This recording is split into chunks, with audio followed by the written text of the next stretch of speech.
What's going on, people? We are Tottenham TV, back here for another match review stream. It feels like Groundhog Day.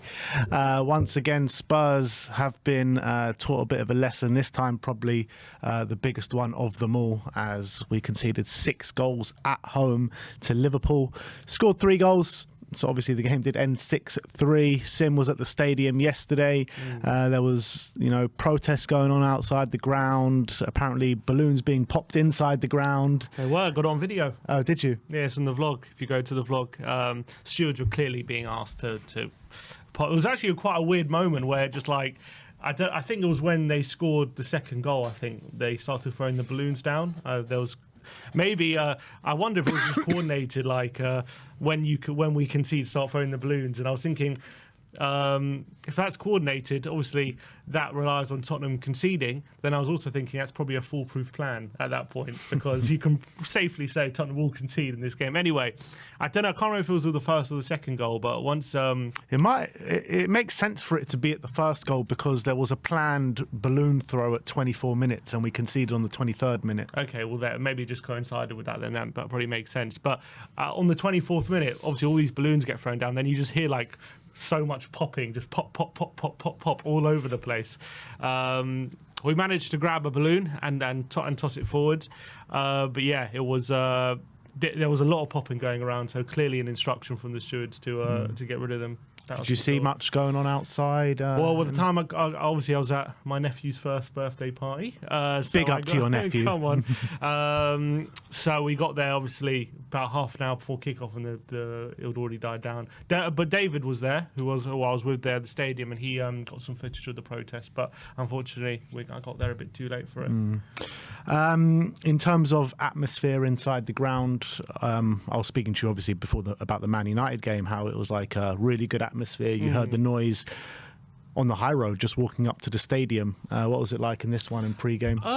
Pre-game, it was pretty solid. I don't think it was anything like. I don't think anyone was expecting too much probably going into the game, but there was kind of like a good atmosphere. I think before the game it was loud and generally supportive. And to be fair, I know there were like kind of maybe at full time there was some boos and stuff, but I think in general the atmosphere in general was actually quite supportive. At 5-2, there was a big chant of Ange Postecoglou, and the crowd did genuinely, even when we were getting battered, did genuinely stick by the team, and it didn't really turn so toxic as maybe in other occasions when the game has been that bad.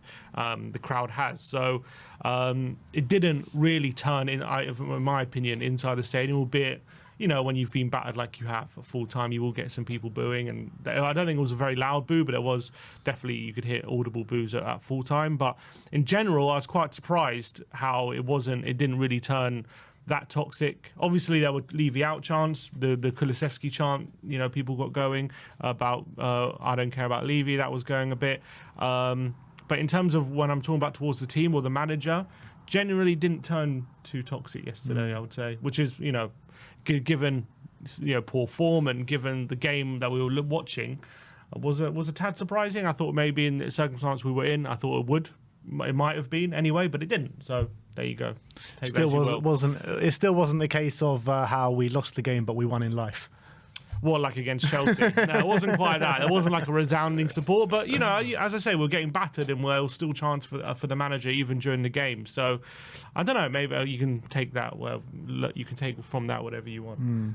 What was your initial reaction to the lineup? Because obviously, look, Ange is managing the team with both hands behind his back at the moment, but there were still a few options to him when you look at the bench. Obviously, Brennan Johnson was on the bench. I mean, I don't know why Destiny was on the bench, because obviously if he was fit enough to play, he would have come on. But Ange did say prior to the Man United game, then he will be fit enough to play one of the 2 games. He wasn't on the bench for Man United, but he was on the bench for this one.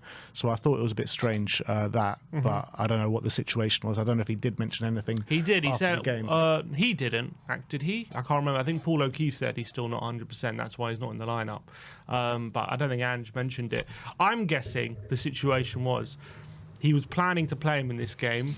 Once it came, obviously, to game day or the couple day or a day before, He clearly wasn't quite 100%, but he was nearly ready, and he didn't want to risk him from the start. So he thought, I'll put him on the bench, and if, let's say, the game is quite tight going into like the last half an hour, I'll throw him on and give the team a bit more energy to try and get us over the line. Now the reality was wishful thinking, eh? Yeah, by half an hour, with half an hour to go, it was 5-1, wasn't it? So he probably thought at that point, there's no point risking him and risking an injury when this game is probably gone. So I'll probably won't put him on. I was just really worried when I saw the starting lineup, because exactly the same lineup as we saw against Manchester United on the Thursday night, which was obviously a big effort to get the game over the line in the 4-3 win in the quarter-final.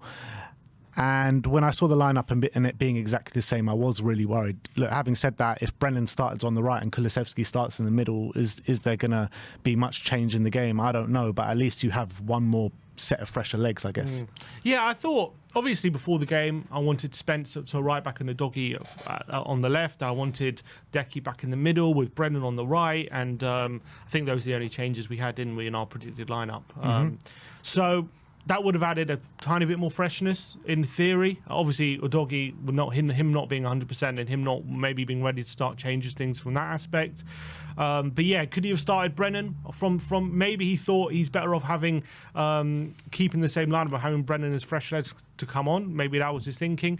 He was, I think he was going, what he was probably going for was, I'll keep a bit of continuity despite the fact that this team is on his legs. Keep the continuity in the team, and maybe if we can have a start like we did against Southampton and even Man United and Chelsea in those games, try and get in the lead and then have some fresh legs to come on to kind of add that little bit of extra energy in the second half. That would be the best way to go about it. Now the reality, from minute one we were dominated. From minute one we were not at the races, and unfortunately that never came to pass. And look, when you're playing against the best team in the league, that's always possible to happen, and that's exactly what happened yesterday. So could he have checked? Could he put Bergvall on from the start? Were a few things at his disposal to try and add some energy potentially, but he decided to keep the same team and try and get as much energy out of that team as possible, maybe for like the first hour or so, and then probably make a few changes, which was probably what happened, wasn't it? He made changes on the half an hour mark, didn't he? Brought on Bergvall, brought on Brennan, and obviously there was a bit of energy in that last half an hour. We got it back to 5-3 Bills, too little too late at that point. So that was his thinking.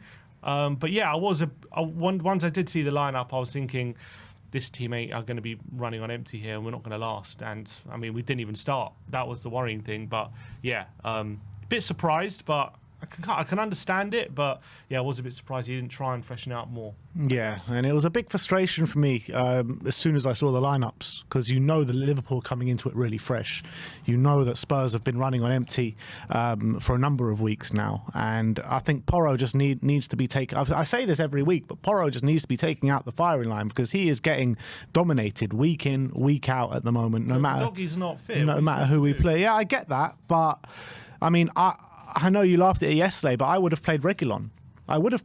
There's no reason why not. When you've got players running on empty and they're just not contributing anything to the game, and they're targeting that side area of the pitch, then why not play Spence at right back and Reguilon at left back? He's an option in the squad. We're paying him wages. He came on in the last minute against Manchester United. So why not start him when you've got a player running on empty?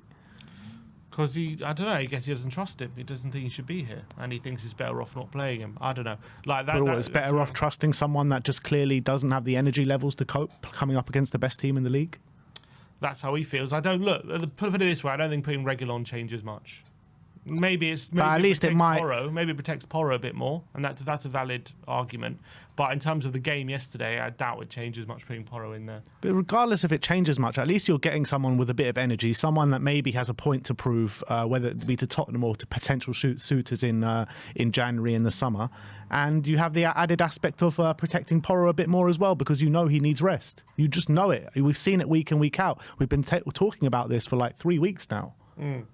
I agree. I think Porro is completely out on his feet at the moment. I think the stats say him and Udogie have played the most minutes for Tottenham this season, and that is not sustainable in terms of what we ask from our fullbacks. We clearly need players who can step in for them, and especially in the Premier League, they shouldn't be at the top of the list. We should be able to give them a break, and especially add into the fact that because Spence is not in Europa League squad, they've also one or the other have had to always fill in on Europa League. That's obviously costing them opportunities to rest. And at the moment, clearly Porro, for sure, at the moment is running on empty, and we need to give him a break. Obviously, if we're criticising him for not playing Reguilon, I mean, fair enough. But again, if we're talking about why we played so badly, I don't think it's because Reguilon wasn't in the team. Yeah, but it's regardless. You're talking about player protection as well. And there is a player there. I know he might not be good enough. Ange doesn't want him here. We don't want him here. That's fair enough. But we know that Porro is literally running on empty and he's not contributing anything to the game. So how much worse can it get?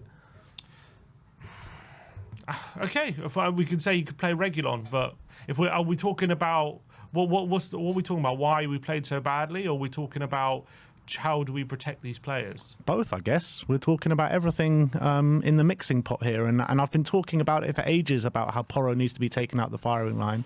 They clearly targeted that side time and time again, and they got in on that side time and time again, albeit on the right-hand side when Spence, and I thought Spence actually put in a good effort, but I mean, the amount of times he just left Trent just on his own, being able to have acres of space just to get a ball. I mean, it was ridiculous, actually, how much space Trent had time and time. To be honest, all over the pitch, they had acres of space. It wasn't even just Trent. It was literally everyone. I couldn't believe it. I couldn't believe what I was seeing. Like, literally every single Liverpool player had time and space to do what they wanted on the pitch yesterday. It was actually madness. Yeah, we struggled badly. Liverpool are also, though, a team who rely very heavily on the physical aspect of the game, and that is something where if you allow them to do that and dominate, and clearly they've got extremely technical players as well, they got the edges on every single duel. They were able to win those duels in the middle of the park. They're able to find those spaces out wide with regularity, with the likes of Trent and Robertson as well as flying fullbacks down the sides. Decky and Son didn't really help enough in that aspect when kind of tracking them back. The midfield three, McAllister, Szoboszlai, Gravenberch are three very physical midfielders. And when you've had a week's rest like they did, and we were, played all our three midfielders, I think, played 90 minutes on Thursday, it was always going to be a massive challenge to try and just contain them and try and keep them at bay, and we just weren't able to do it. We did it. Well, I mean, even the first 20 minutes where they didn't score, they hit the bar, didn't they? They had a number of opportunities. The goal was coming when it came. Yeah. It was no surprise when they scored the goal. I mean, from the first minute, Fraser Forster, after the game on against Manchester United, passes it straight to them. Yeah, what's funny, though, was after that moment, I actually thought he played some nice passes. He did, yeah, he did. So I want to give him a bit of credit, but yeah, you're right. He obviously tried a little clip in the first minute and gave it straight to Salah, and that obviously are following on from literally Thursday. The last person that you want to give it to after what you've done on Thursday night. Yeah, exactly. What can I say? It was a bad day. It was a terrible day yesterday. No doubt about it. We were beaten from the first minute. That's the truth. And from minute one, they were far sharper than us, fresher than us, more aggressive than us. And, we had a lot of issues to contend with yesterday, and we just didn't deal with them at all well. And had a bad hand, but he also played it badly, and that's fair to say. Yeah, absolutely. And look, the goal was coming, like you say, from the 23rd minute they scored. I mean, it could have been a number of goals at that moment in time, but they finally broke the deadlock, and you knew from then on it was going to be a very, very long afternoon. And as it seems, Trent Alexander-Arnold, like I said, was given the license to dink those balls into the box, down the line to Salah, the crossfield ball as well. Like, how many times they were just trying crossfield balls towards Porro time and time again in that first half. We just didn't know how to deal with it whatsoever, and it's just ridiculous how a team can just do the same thing over and over again, and we just had no answer. When you've got someone with the ability of Trent, it's hard to stop. We're not the first team to struggle against him, but obviously he had. But the defending was embarrassing. Yeah, we defended very poorly. We obviously. Knowing how we play, we're going to try and go for it. We're going to try and go forward and give ourselves an opportunity to try and win the game. And Liverpool completely exploited that and completely ran rings around us. We couldn't get near them. We were off our game pressing wise. We couldn't press them as much. They were just playing around our press with ease, to be honest. And once you do that, you find yourself in all sorts of space and all sorts of joy. And that's exactly what happened. Trent found himself on that right-hand side with acres of space, and especially when you've got Dragoshin and Gray at the back, they can't. When I think the Liverpool attackers were licking their lips at that proposition of taking them on, and I think Gray couldn't handle it, Dragoshin couldn't handle it. The fullbacks, I thought Spence at times did well, but he still as well. That's only his second start ever in a Premier League game up against Mo Salah, and as much as he did well in parts, there was also times he struggled. And obviously Porro, he's completely running on empty. I thought on the ball he played some nice passes, but off the ball he just really struggled to deal with Diaz or whoever was on that left-hand side. Didn't have the pace, and it was a difficult day. It was like every advantage Liverpool could take, they did, and they completely exploited the way we tried to play against them. We couldn't lay a glove on them, to be honest. I mean, there's not much else to say. Like they were the better team from minute one. It just felt like whenever they went forward, they could score a goal, and whenever they felt like scoring, they could. And that's what planned out. Yeah. We did kind of drag ourselves back into the game just before half-time on the 41st minute with James Maddison. Lovely finish, by the way, from Madders. And that was the first pretty much we saw of him in the game, to be honest. I felt like... Came from pressing, though, didn't it? Yeah, but I mean, I thought on a whole, the pressing was really poor from Tottenham. Yeah. Really poor. I felt like it was just one man pressing at a time, no one pressing as a unit. I thought every time we had the opportunities to go forward, there weren't players going forward with them. It was kind of isolated, our players in the forward line. And that's not what you associate with Tottenham and what you associate with an Ange team, because we know that when we attack, we usually attack in numbers and we usually look dangerous when we're attacking, but we looked toothless when we were going forward yesterday. When Maddison did score, it was kind of completely against the run of play, obviously, and it was out of nothing, really. It was completely out of nothing. Yeah. Because the TV actually just...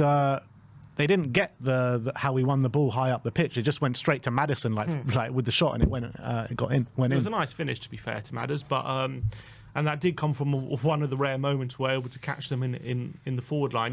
We're usually a very good team when it comes to winning the ball high up the pitch. We've done it against some very good teams this season, even some of the best teams. Look at I know we lost both those games, but when we played Arsenal, when we played Chelsea at home, we did it on a number of occasions in those games. But yesterday, it was very difficult for us to do that for one reason or another. Liverpool were finding it easy to play for us, but that was one of the rare occasions we did, and we did make the most of it. It was a good finish.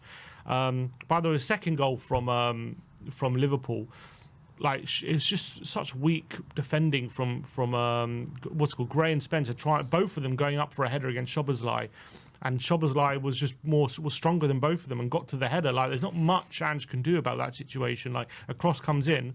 If that's one of our senior defenders, maybe they get a better header on it. But because it's Gray there, that's not, it's a situation where he struggled to get a clean header on it. They kind of both went up and just bumped into each other. Yeah, and it led to obviously the ball falling to McAllister, and he headed it beyond. Again, even in that moment, if that was Vicario, is he quicker onto that situation? Could he get to that ball before McAllister? Forster seemed slow to it, slow to react, and bam, it's 2-0. Yeah, we get, as you said, we got it back to 2-1, but it was little. And even though we got back to 2-1, there was more out of hope than anything. That I was thinking, can we turn any sort of momentum? But because we were just, you're right, it was completely against run of play. We didn't deserve to be 2-1. It completely flattered us.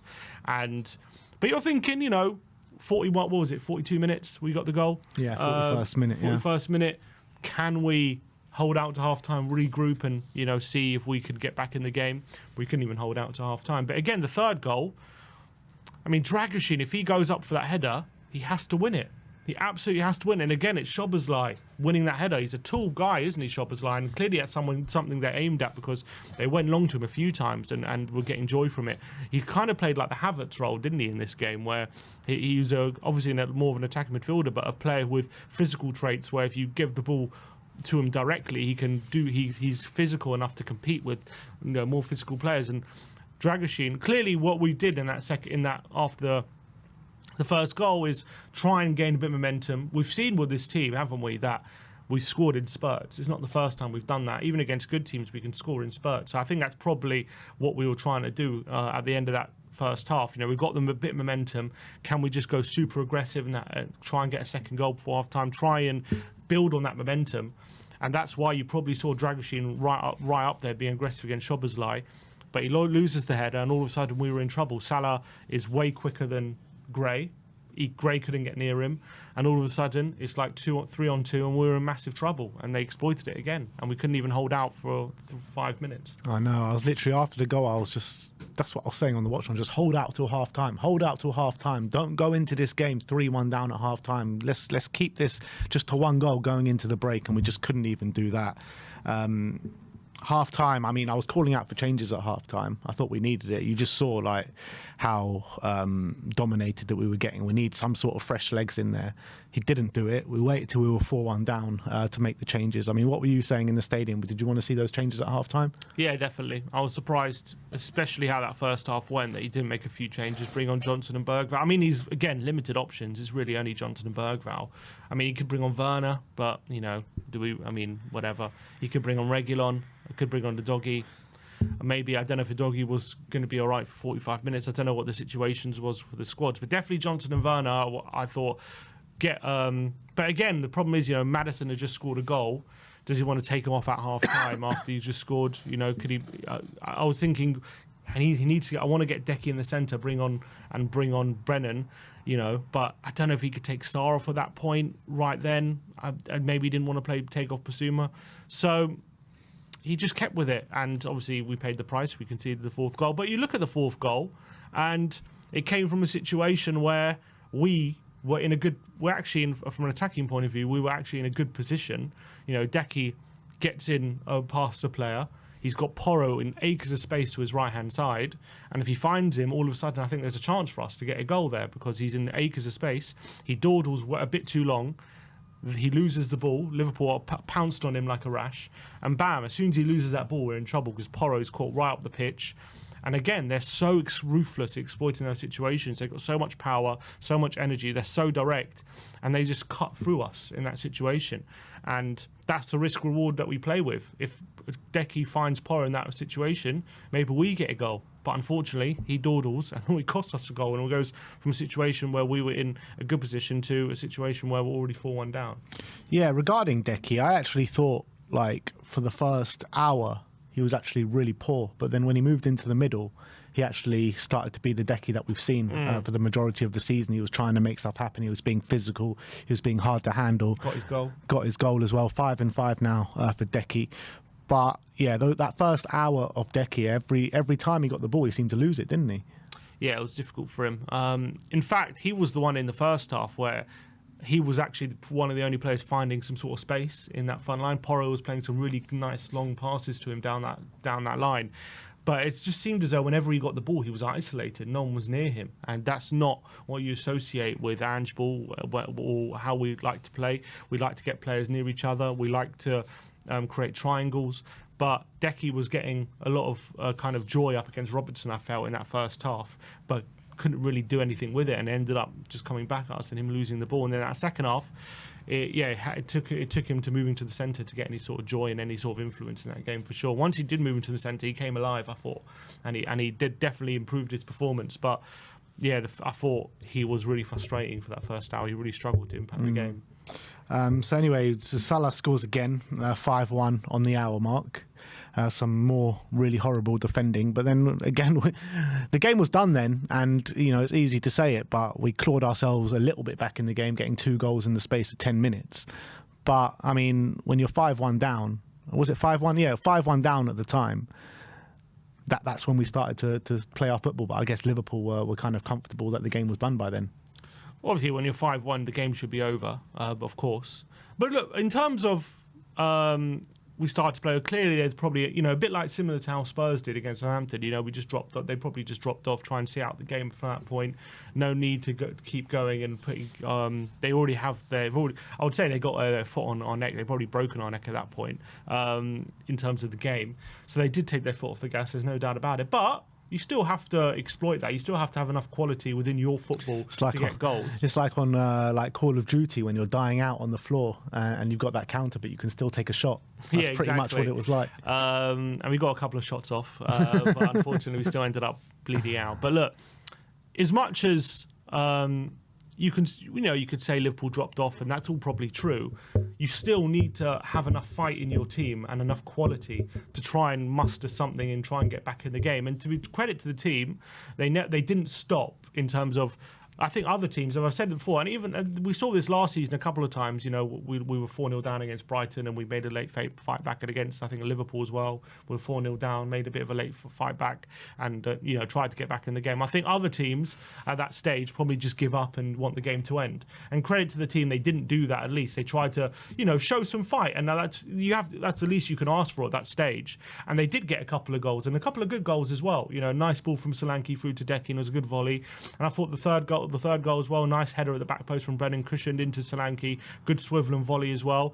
And they didn't give up. They didn't just throw in the towel. They tried to muster a way back in the game. If Liverpool were going to drop off, the least you can do is try and take advantage of that situation, try and get back in the game. Of course, you know, at 5-1 down, it's obviously going to be too little too late. It was really unlikely we're going to get back in the game. But when we were 2 goals behind with 8 minutes, you're thinking, you know, can we at least make it uncomfortable for them? Can we get a fourth, you know, before stoppage time and try and make life difficult? Obviously, Liverpool then go on and, as I said before, it just felt like whenever Liverpool wanted to get a goal, they could, and they like, you know what, they decided at that point, all right, you've got 2 goals back, it's probably enough, and we're going to just kill this game off, and they did with Luis Diaz at the end, but at least they showed a bit of fight. That's all I can ask for this team. When you're 5-1 down, when you're in the situation that we're in, when you're completely depleted, it would have been easy for this team to completely give up and want the game to end and just want to see this, do damage limitation, right? And just see the game out at 5-1 and just try and, all right, at that point say no more goals conceded and sharp shop. They didn't do that. They still kept trying to get back in the game. They kept trying to attack and get goals.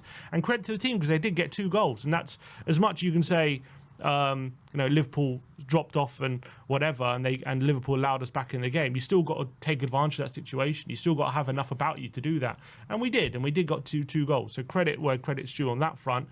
But of course, it was you know, it was 10 minutes in a 90-minute match. I mean, yeah, and of course Liverpool dropped us in. I'm not saying that's, you know, shows that. Yeah, look, it just shows there was enough fight in that team to try and get back in the game at that point. But of course, it was never going to be a situation where we were going to get anything out of the game, even at that point. I mean, I don't even know what to say to that, but it was just embarrassing. The whole game was embarrassing. Maybe for 10 minutes we showed fight against the Liverpool team that completely dropped off and were at gear 1 or gear 2, whatever gear that they were playing at. Fair enough, but I think my point is other teams would have completely just given up at that point, and we didn't. So you deserve a little bit of credit for that. You know what I mean? I mean, I'm not going to give the team credit for conceding 6 goals at home where it could have been 9 or 10 or even 11. I mean, literally, they could have scored however many goals they wanted to that day. Literally. And that's how embarrassing it was. And I don't care how many injuries or the situations coming into the game. They're all still professional footballers, and they should not be conceding that many chances and conceding that many goals at home, no matter who you're playing against. And that is the reality. Like, you can't be doing that. When's the last time we conceded 6 goals at home? Don't know. A long time ago. A very long time ago.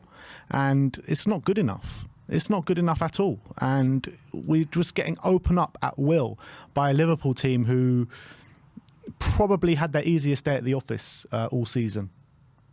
Easiest day at the office. They've been brilliant all season, I'm not going to lie. They've been very consistent.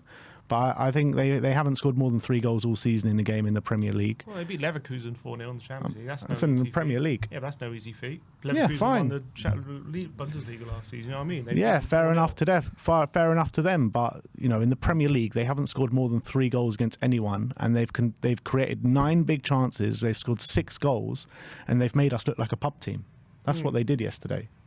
A complete pub team. And how can anyone look at any facets of that game in a positive light is beyond me. My only point, I'm not saying we deserve credit for how we played or we weren't a shit show. There's no doubt about it. My only point was 5-1. I think most teams in that point probably give up, want the game to end at that point, try and just do damage limitation. And we had a bit of fight about us, and we got back to 5-3, and that at least shows there's still a lot of fight in this team, and we're still going to keep playing in terms of trying to score goals, and we didn't just abandon everything. No one gave up at 5-1. We still tried to go forward, and that shows me something. That's not irrelevant to me. I know we were down on our feet and we were 5-1 down, and we'd absolutely been battered and ripped apart by this Liverpool team, but the fact that 5-1 down, we didn't just throw in the towel, and we didn't just give up and show and and go for damage limitation. We didn't just stop trying to go forward. We didn't abandon our football. That shows me something, at least. That you've got to take little things when you've been battered like we have yesterday, and that's a little thing I take away from it. I mean, you don't have to take little things. Maybe you just call it how it is, and it was just a complete disaster class for 90 minutes. And I don't disagree with that, but you do have to take little things. Of course you do. That in every game you have to take what you can, and that's probably what Andrew will take away from that. If, in terms of look, there's no doubt about it. It was disgraceful, the performance. I'm not disagreeing. We got ripped apart. Liverpool completely opened us up at will. I'm not denying any of that. It was terrible. It was a shit show from start to finish. But a little thing you can take away from it is that this team haven't abandoned, how we tried to play, even in a really tough time like that. At 5-1 down, you're being ripped apart by the best team in the league. We still stuck to it, and we still tried to go forward and hurt them. And we did get a couple of goals out of it, and that shows me something little in that game, in that absolute shower of shit that we saw yesterday. There was a little thing there that showed me there was still a bit of fight in this team, even under all the circumstances. So that's a little thing I take away. Have you ever seen us get battered like that at home? Like I don't remember. We lost to Liverpool 4-0. What was the last AVB game? We've lost 5-0. I think AVB lost his job after that game, didn't he? He did. That was his last. That was his last. I'm sure we've been battered at home since then. Must have done a few times. 7-2 against Bayern. Bayern 7-2. 7-2 against Bayern. Under Conte and Mourinho, I don't think we ever had a big battering. That's because we didn't know they were kind of defensive managers. So we lost. We would have a lot of bad losses, but it would never turn into batterings. But that's obviously when you play the way Ange plays. If you're off it, that's obviously always a possibility. You can have that kind of result. And obviously when you're off it, when you play with the Conte or Mourinho and you're off it, what's going to happen is you lose probably 2-0, but you don't have a shot on target. That's what it means to be off it under them. When you're off it, when you're playing an attacking manager, that showed even under Pochettino in that performance. When you're off it and you're playing with a lot of risk, that can happen. And that obviously happened yesterday, and to bad effect, no doubt about it. And we got absolutely trounced. But the circumstances are they are the best team in the league. They are top of the league at the moment. They're top of the Champions League, having won, I think, every game in the Champions League as well. They're a settled team. They got no injuries. They were fresh. They were well rested as well. Like a lot of these circumstances probably bled into what was the performance we saw yesterday. No doubt about it. And with the team out on their feet as they are, another quick turnaround. Thursday, Nottingham Forest away, who are going really well in the league this season, 4th in the league table. I mean, what do we do? What do we do going into Thursday? Do we have options to change it? I'm guessing Destiny surely should be fit going into the game. Hopefully the fact he didn't play at all yesterday means that Andrew's thinking about maybe putting him on Thursday. Surely Brennan will have to start. I mean, there are a few options. Bentancur comes back. Bentancur is back in. So there are a few different options where consider maybe players that are rested. Look, I don't know what the situation was with Davis, but I would consider if Davis is back, you can put him in for Gray, and maybe even start Gray in midfield potentially, and just freshen things up there as well. Do you feel like we can go there and get a result? Yeah, I think we can. Forest in great form. Don't get me wrong. Forest are 4th in the league. And they were 8 points behind them now. So we need to get a result really to try and get that. If we get a win, cut the gap to 5 points, and all of a sudden top 4's not so far away again. So can we get a result? Yeah, I think we can, especially with, hopefully a bit of a fresher team, a bit of a longer break. We go from a 2-day rest day to 4 days rest. So that's quite significant as well, the difference in the rest days, in my opinion. With maybe we freshen things up as well in terms of get midfielders back. Hopefully, I don't know. Look, we'll see with the situation with Ben Davis, but he said he might be back for this game, so that could be quite significant if he's back. If we get a Doggy back, I would put Spence at right back. You put a Doggy at left back. That should lead to a bit of a fresher fullback as well, with a bit more energy. And all of a sudden, hopefully that team is a bit fresher they can really implement what Ange wants them to do. So, look, I'm not saying it's going to be easy. I'm not off the back of what we just saw on Sunday. I'm not going to be sitting there saying we're going to turn into, prime Barcelona on Thursday and wipe the floor with them. It's probably going to be a very, very difficult game. But we know Forest, they're very defensively solid. They implemented a 3 at the back system on the weekend against Brentford and got a very good win against a Brentford team who've won every home game. So they're a team on form. They're confident. Nuno would like nothing more, I'm sure, than to put one over on us. But we've still got quality in this team, and I believe we've still got a bit more quality than them on our day and in that squad. So if we are fresher, if we do have the players out there to compete against them, of course we can get a result. I got to give you so much credit, man, because I just sit here. Guess you think we have no chance? It's not about that. I just sit here looking at you being like, where do you find this positivity from? Where do you go into the depths of your body and find this positivity from? I just don't understand it. I just can't even compute in my mind after seeing what you saw yesterday. Where do you find this ounce of positivity from? Get it from my grandpa. Jesus, grandpa probably still thinks we're going to win the league. But look, I've got to. I haven't given up on Ange. That's the reality. So I still believe, as I've said before, in terms of where I stand with Ange. Yesterday was a complete shit show, don't get me wrong. And maybe another manager would have taken a different approach and try and scramble the draw out of it and gone in a different way to try and get a result. But he's not going to do that. He's going to try and go for the win in every game.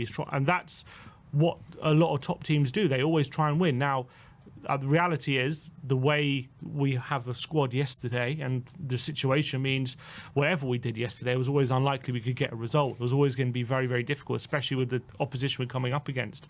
Now, before the game, I was hoping that the adrenaline we got from that win on Thursday might be enough to take us into this game and try and muster up some sort of performance. It didn't happen. We got absolutely sliced open and Liverpool completely took advantage of all the scenarios. But I haven't completely given up on it just yet, just because of what I saw on Sunday. I went into that game always knowing that it was possible, to be honest, and so it proved. There was a chance that could always happen. Even if we had our first team, there was always likely that Liverpool were going to get the better of us because they're a better team with a more settled team. So it didn't, for me, Sunday. It was. I said it before. It was almost like a free hit because I always knew it was likely we were going to lose that game. So I wasn't too surprised by what I saw. There's losing and there's that though. There's losing and there's conceding nearly 9 goals at home and conceding the chances that we conceded. I mean, it's two different kettle of fish. Like there's losing and then there's the manner in the loss. And I think the manner of the loss yesterday was pretty disgusting, to be honest. And we tried to win. That's why we lost so badly, because we tried to win the game. I mean, yeah, you could say that, but the manner of the defending, I mean, Porro completely in no man's land, Dragusin put in a complete disaster class. I mean, it looked like Archie Gray was the more senior centre-back out of him and Dragusin. I know Dragusin's not exactly old, he's only 22 years of age, but Archie Gray is 18 playing out of position from a midfielder. Yeah, Dragusin struggled on the ball massively, I thought. His passing was terrible. That wound me up yesterday. Gray, I thought, was just bullied, to be honest. I felt bad for him. Like, he was completely bullied by Szoboszlai and from the other forwards. They exploited him as well. They completely exploited him. Salah, whenever he got near him, Gray, Salah's a world-class player. No doubt about it. He's done it to much better players than Archie Gray. Best Premier League right winger of all time, I think. I mean, he's got a case for it. Now, I'm not going to argue against it, but I'm just saying that, whenever Gray got close to him, Salah just bullied him off the ball. Like, Salah's done that to better players than Archie Gray, but he did it to Archie Gray yesterday. When you've got the team that we had out and you try and win the game like Ange did, that's always a possibility. And you could say, maybe he shouldn't have tried to win it. Maybe he could have tried to contain Liverpool, and maybe he could have tried and got a 0-0 or trying to done something different. But he tried to win the game and he paid the price for it. But that's a price you get sometimes by trying to take the game to the best team in the league. And we did, and we paid the price for it. Massively. All right, well, that is the match review. Spurs got taught an absolute lesson at the Tottenham Hotspur Stadium yesterday. A couple of super chats. Where have we got him here? One from Jory. No, I think these were yesterday. Yeah, these were yesterday. No. Luke. Yeah. Go on. Luke says, just came to the stream, big supporter of you guys, but these tactics are suicidal. I mean, it definitely was suicidal yesterday. That's for sure. Yeah, I can't disagree. The way we set up was, you look at it two ways. We obviously got 3 goals, and people, Andrew argue was the best chance of us scoring goal was playing the way we did, but our defenders couldn't handle Liverpool, and in the situation we were in yesterday, Liverpool it was like being in a toy shop for them or a sweet shop. They could just pick anything they wanted, and that's exactly what happened, especially with our backline. So, for sure, definitely Ange could have protected the backline better, but that's the price you pay for taking the game to the best team in the league. Another super chat here from David. Big up to you, David. He says, Spurs Premier League bid chance created. Son with 12 and Kulu with 6. Crazy saying Son is done. Blame the man that signed Werner instead of a proper competition or rotation. Way too overplayed, but still elite. Levy out. He struggled yesterday. He did struggle yesterday. No getting about it, but he did play 90 minutes on Thursday. And look, it wasn't just Son that struggled yesterday, was it? Though it was every single player struggled yesterday. Yeah, every team. Yeah. You look at the forward line for the first hour. None of them made any sort of impact whatsoever. Mm-hmm. I thought Kulu was poor. I thought Son was poor. I thought Solanke was trying his hardest, but poor. Maddison I thought was poor. I mean, everyone. There was not one player that you could say in that first hour came out with any credit. Correct. No, for sure. And it wasn't just Son. It was all of them. What can I say? Yeah. But big up to you, David, and big up to Sonny. Definitely still an elite player, but I do think probably it shows how we just need to manage his minutes as well, because I think as well when you ask Son to play 2 games in a week, it seems like one of the games is really good and one of the games is not so great. Yeah, especially against 2 good opposition. He had to. Yeah, I obviously played 90 minutes on Thursday, and I was hoping he'd be taken off, but he wasn't. But obviously he had a big week. He scored 2 goals, didn't he? Or 1 goal, 2 assists against Southampton. Got taken off after 45 minutes. Played 90 minutes against United. Got that corner in the last minute.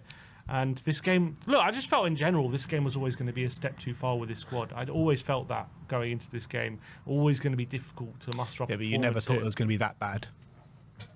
Look, I always thought there was a chance. I was hoping it wasn't going to be that bad more than anything, to be honest. But yeah, I wasn't going into this game thinking we're going to lose 6-3. But if you would have told me that was going to happen, I wouldn't have been totally shocked.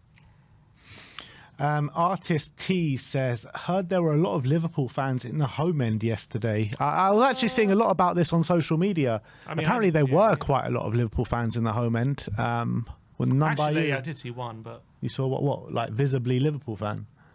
Not visibly, no, but I knew he was a Liverpool fan. Oh, I see. Okay. Well, that's Artist T with the super chat. Let's move on. Let's go to the player rating, starting off with Brig, Fraser, Forster. Sim gives him a 5. I gave him a 4. From the first minute, he passed the ball out to Mohamed Salah, and you knew we were in for a long, long afternoon. I thought he made a number of saves throughout the game to keep the score. Well, I say to keep the score respectable, but it wasn't respectable. Yeah, I did felt like with a number of the goals he could have done. He could have done better, but look, he did make a good number of saves during the game. Yeah, I think he made some good saves, but I thought first goal, good header from Diaz. Does Vicario get closer to it? I think he's got a better shot at it. Second goal, I think he's slow to react. Again, Vicario might have saved that. Third goal, look, it's a 1-on-1. I'm not going to be too critical of it, but. Again, it goes through his legs. It's not like an amazing finish from Szoboszlai. Fourth goal, I'm not going to blame him too much. Fifth goal, not going to blame him too much. Sixth goal, it's a good finish by Diaz. But again, could Vicario have got closer to that? I think he could have. So I think it probably did. We did get punished a bit from having Forster in goal. There was that one moment as well where the ball gets played over the top and Forster comes rushing out. And then he thinks, oh, shit, I'm not going to get there. And then he goes running back into his goal. And lucky Diaz misses the lob. But again, if that's Vicario, he doesn't hesitate. He goes for it. And if he's good, he comes out. And if he gets there or not, he's coming to get it. You know what I mean? Doesn't hesitate like Forster did. So I think maybe last couple of games we're seeing maybe, as much as he's done well since he's first come in, last couple of games we're maybe seeing the difference between him and Vicario for sure, and what Vicario brings to us. But I don't think he was obviously the reason we lost. But as much as he could have done better with some goals. Pedro Porro up next. Sim gives him a 4. I gave him a 2. I thought another shocking display from Pedro, to be honest.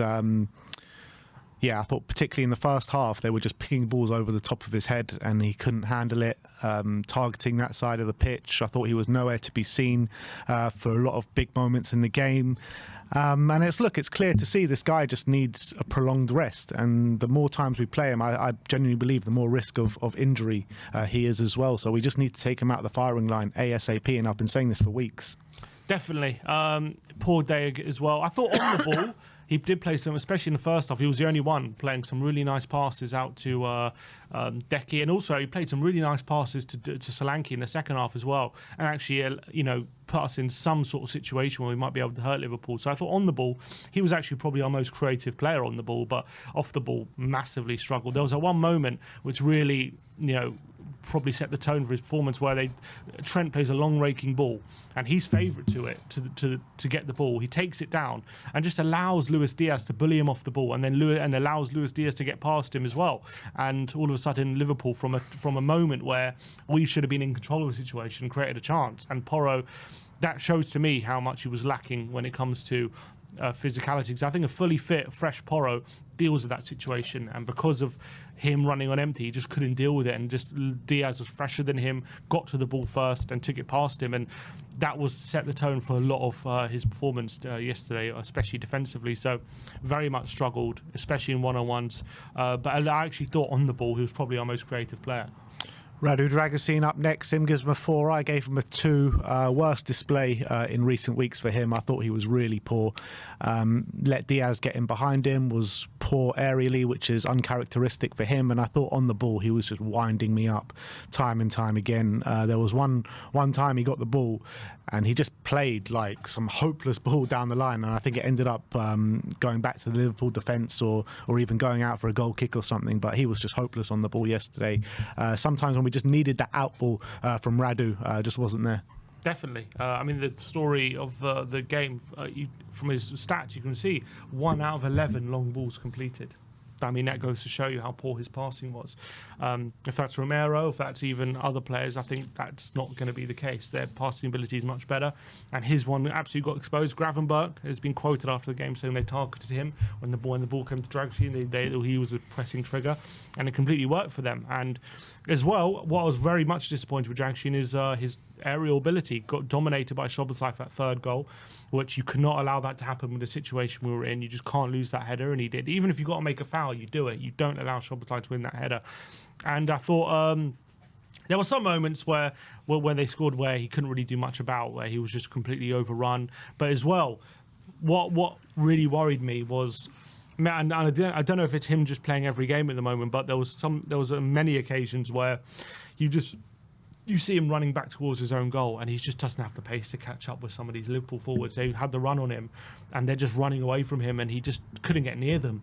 And is that because he's not fast enough to play in this high line? Is that because he's just playing every game at the moment and every minute, and he's also running on empty? Is that the case? Well, whatever it is, he was completely out on his feet yesterday, and he really, really struggled. He did have to make some good clearances and make some good tackles and stuff like that, but at the end of the day, he got completely done. Archie Gray, 5s all round for Archie. Look, we said it before the game. This is going to be a massive, massive test for him, coming up against the best team in the league, the best right winger, in my opinion, of all time in the Premier League. And look, he did get found out, but I think he still was a lot better than what we saw from Dragusin and Porro on the right-hand side. And look, I thought he put in a lot of good challenges and blocks and stuff, but look, he was too weak at the end of the day, and this is what you get when you have to play a centre-mid, 18-year-old centre-mid in his second year in professional football at centre-back against this kind of opposition. Yeah, and today was the reality check. Not reality check, because I think, it was not a surprise, but obviously he's done really well to step in that position over the last 3 games, and credit to him. I'm not taking away from that how well he's done, but today was always going to be a step too far for him, and that's what proved. They bullied him, they targeted him as well at some occasions. I think Szoboszlai stuck to him on a few occasions in the box and completely did him.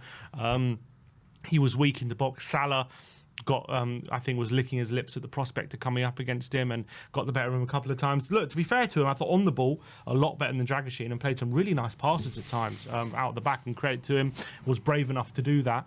And as well, he made some really good, on a couple of occasions, some really good last-ditch defending to make sure we didn't concede.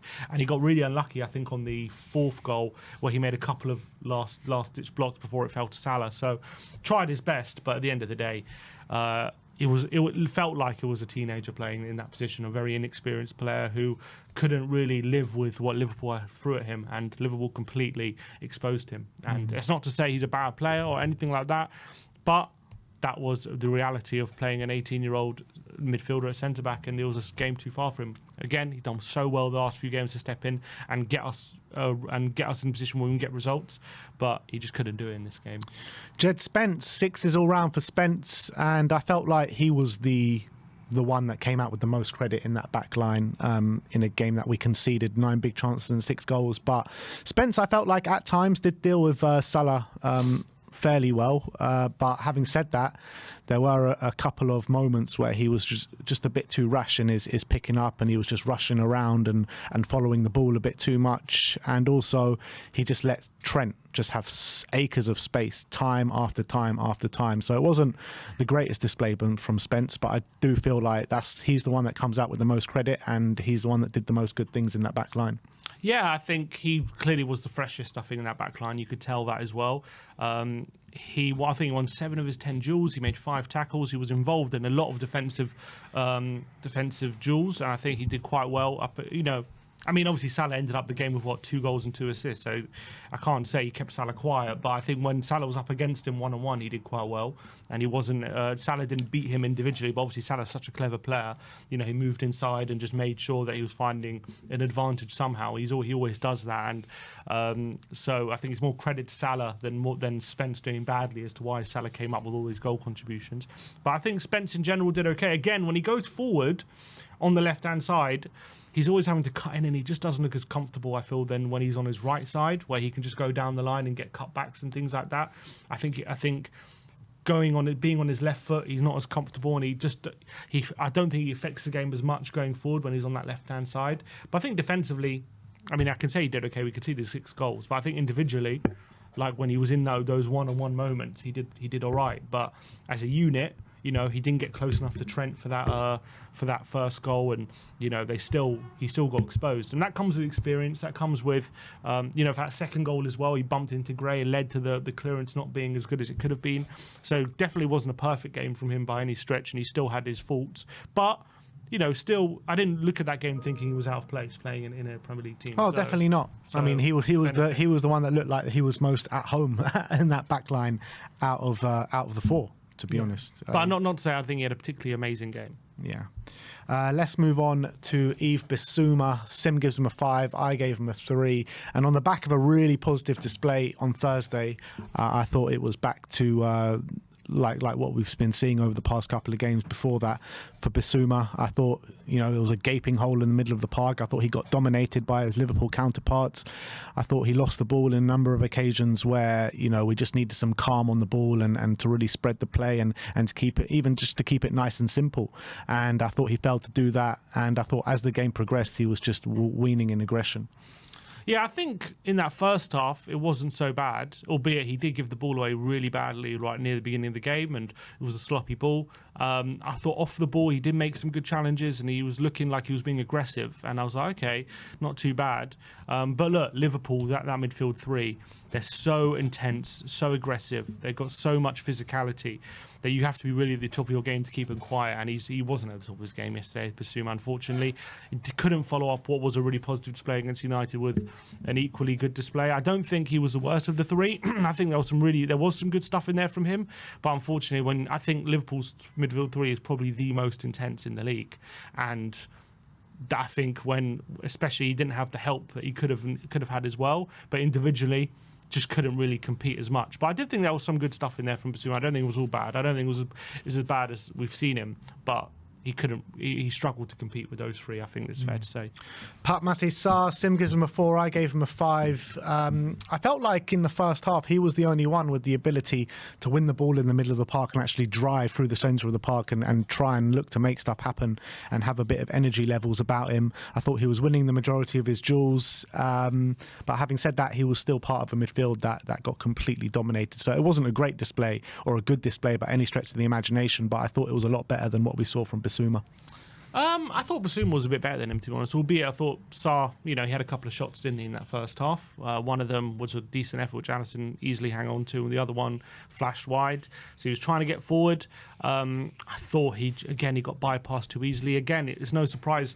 Sarr is a player that you expect to be running for 90 minutes and having all that boundless energy, and the fact that he was the one that got taken off on the hour shows to me that he was clearly running on empty. You never expect someone like Sarr to be taken off on the hour if he's fully there. Again, he's playing a lot of football of late, and again, he's struggling to really find that extra bit of energy and running power. I think at times he was okay, but I thought on the ball, not great. Couldn't really compete against his Liverpool side, lost the ball very easily, and off the ball, wasn't that same Sarr we've seen. James Maddison up next, 5s all round for Madders. I mean, he was pretty much non-existent in the first half until he got that goal. However, he was getting on the ball and trying to make stuff happen, but I felt like there were just no runners off him. There was no movement around him, and it made his job really hard, to be honest. So I thought like he was looking positive, but the majority of times he got the ball, literally, he was just isolated every single time. Yeah, it was difficult for him. He kept getting fouled as well. I think there was a few good tactical fouls there by Liverpool on him to make sure he wasn't progressing. But I think when Maddison is at his best, when he's getting the ball into feet and turning his man and gaining those kind of advantages in those one-on-one situations. And again, Liverpool just didn't allow him to do that. Liverpool were just on him like a rash every time he got the ball. And when he's nullified like that, it's difficult for him to impact the game. He did get his goal, good finish, and what was that, his 7th goal of the season? In the first half of the season. That's a pretty good total, so fair play for that. And it was a good finish as well, on the edge of the box. You've got to take it quickly.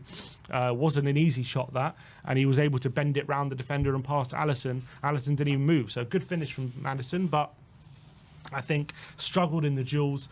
It was no surprise to me that he was taken off on the hour, just because him being there when he's not the kind of player who is going to stem the tide, really, when it comes to a midfield three like Liverpool completely dominating the middle. You're going to need a bit more physicality. So it's no surprise that he put Decky in there. This is what I wanted from the start, really. Get Decky in the middle, because we're going to need his physicality, but he didn't do that from the start.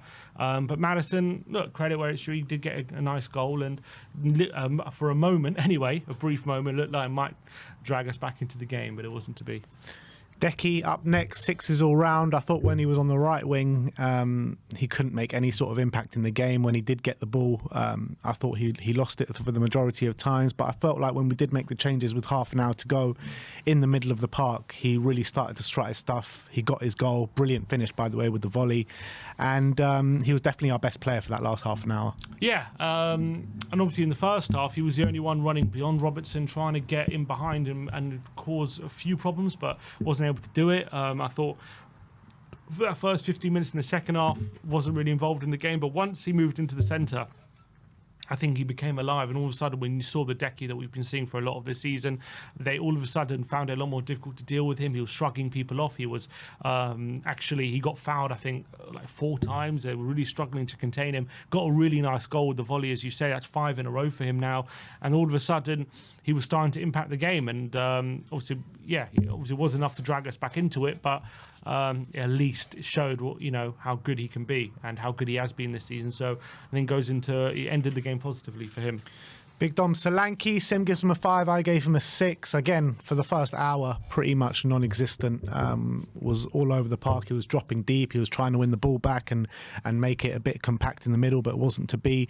For the last half an hour, when Brennan came on, he ends the game with a goal and an assist, so 2 goal contributions, and really of pretty good quality as well. So, I mean, the energy levels did kind of wean in the last 10 minutes from him, but look, you know what you're going to get with Dom Solanke. He's going to work really hard.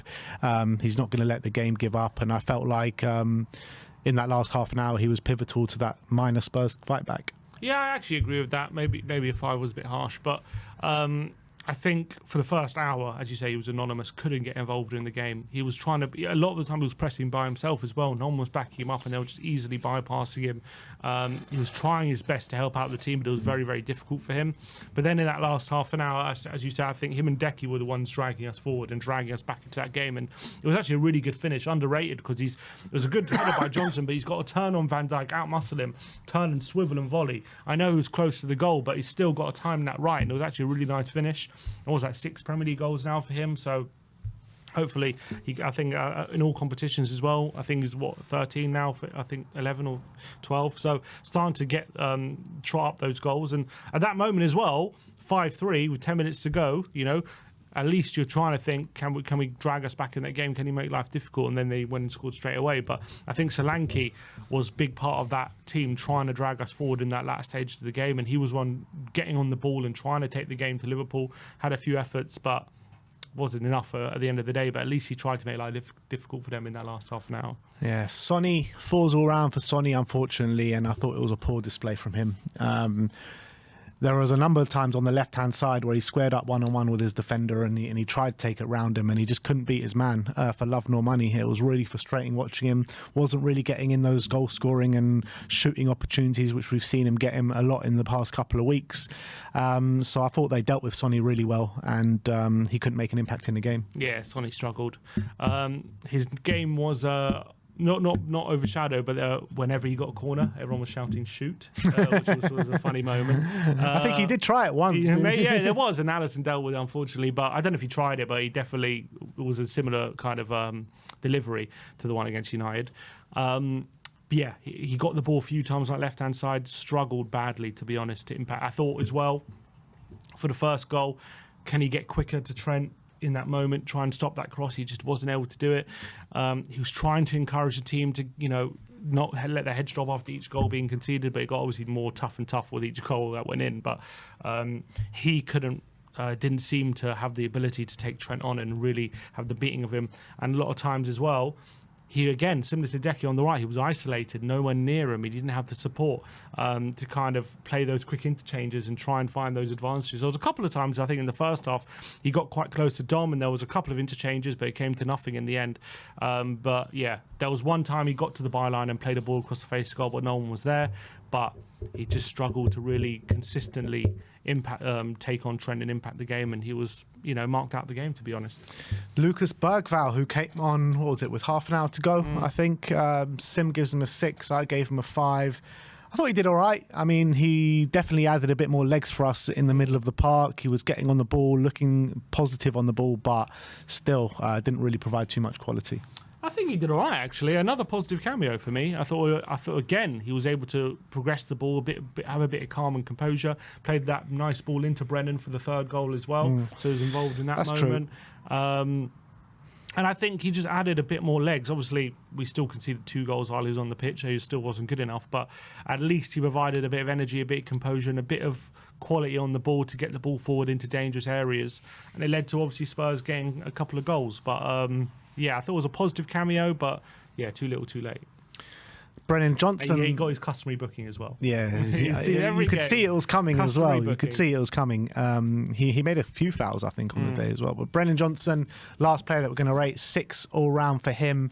And I thought he came on again, another player, and that moment in time added a bit more energy, started someone to really push the agenda for us. He grabs himself an assist, could have had a goal as well with a shot that he had, ended up being on target. But yeah, he provided something for us, but it was a little too late. Yeah, didn't really hurt them when he got on the ball, but it was more his off the ball stuff which hurt him, which hurt Liverpool a bit, and he did cause them a bit of trouble. Obviously got the assist, I would say, lovely cushioned header to Dom, had to bully Robertson for that moment and did well to do that, so good header.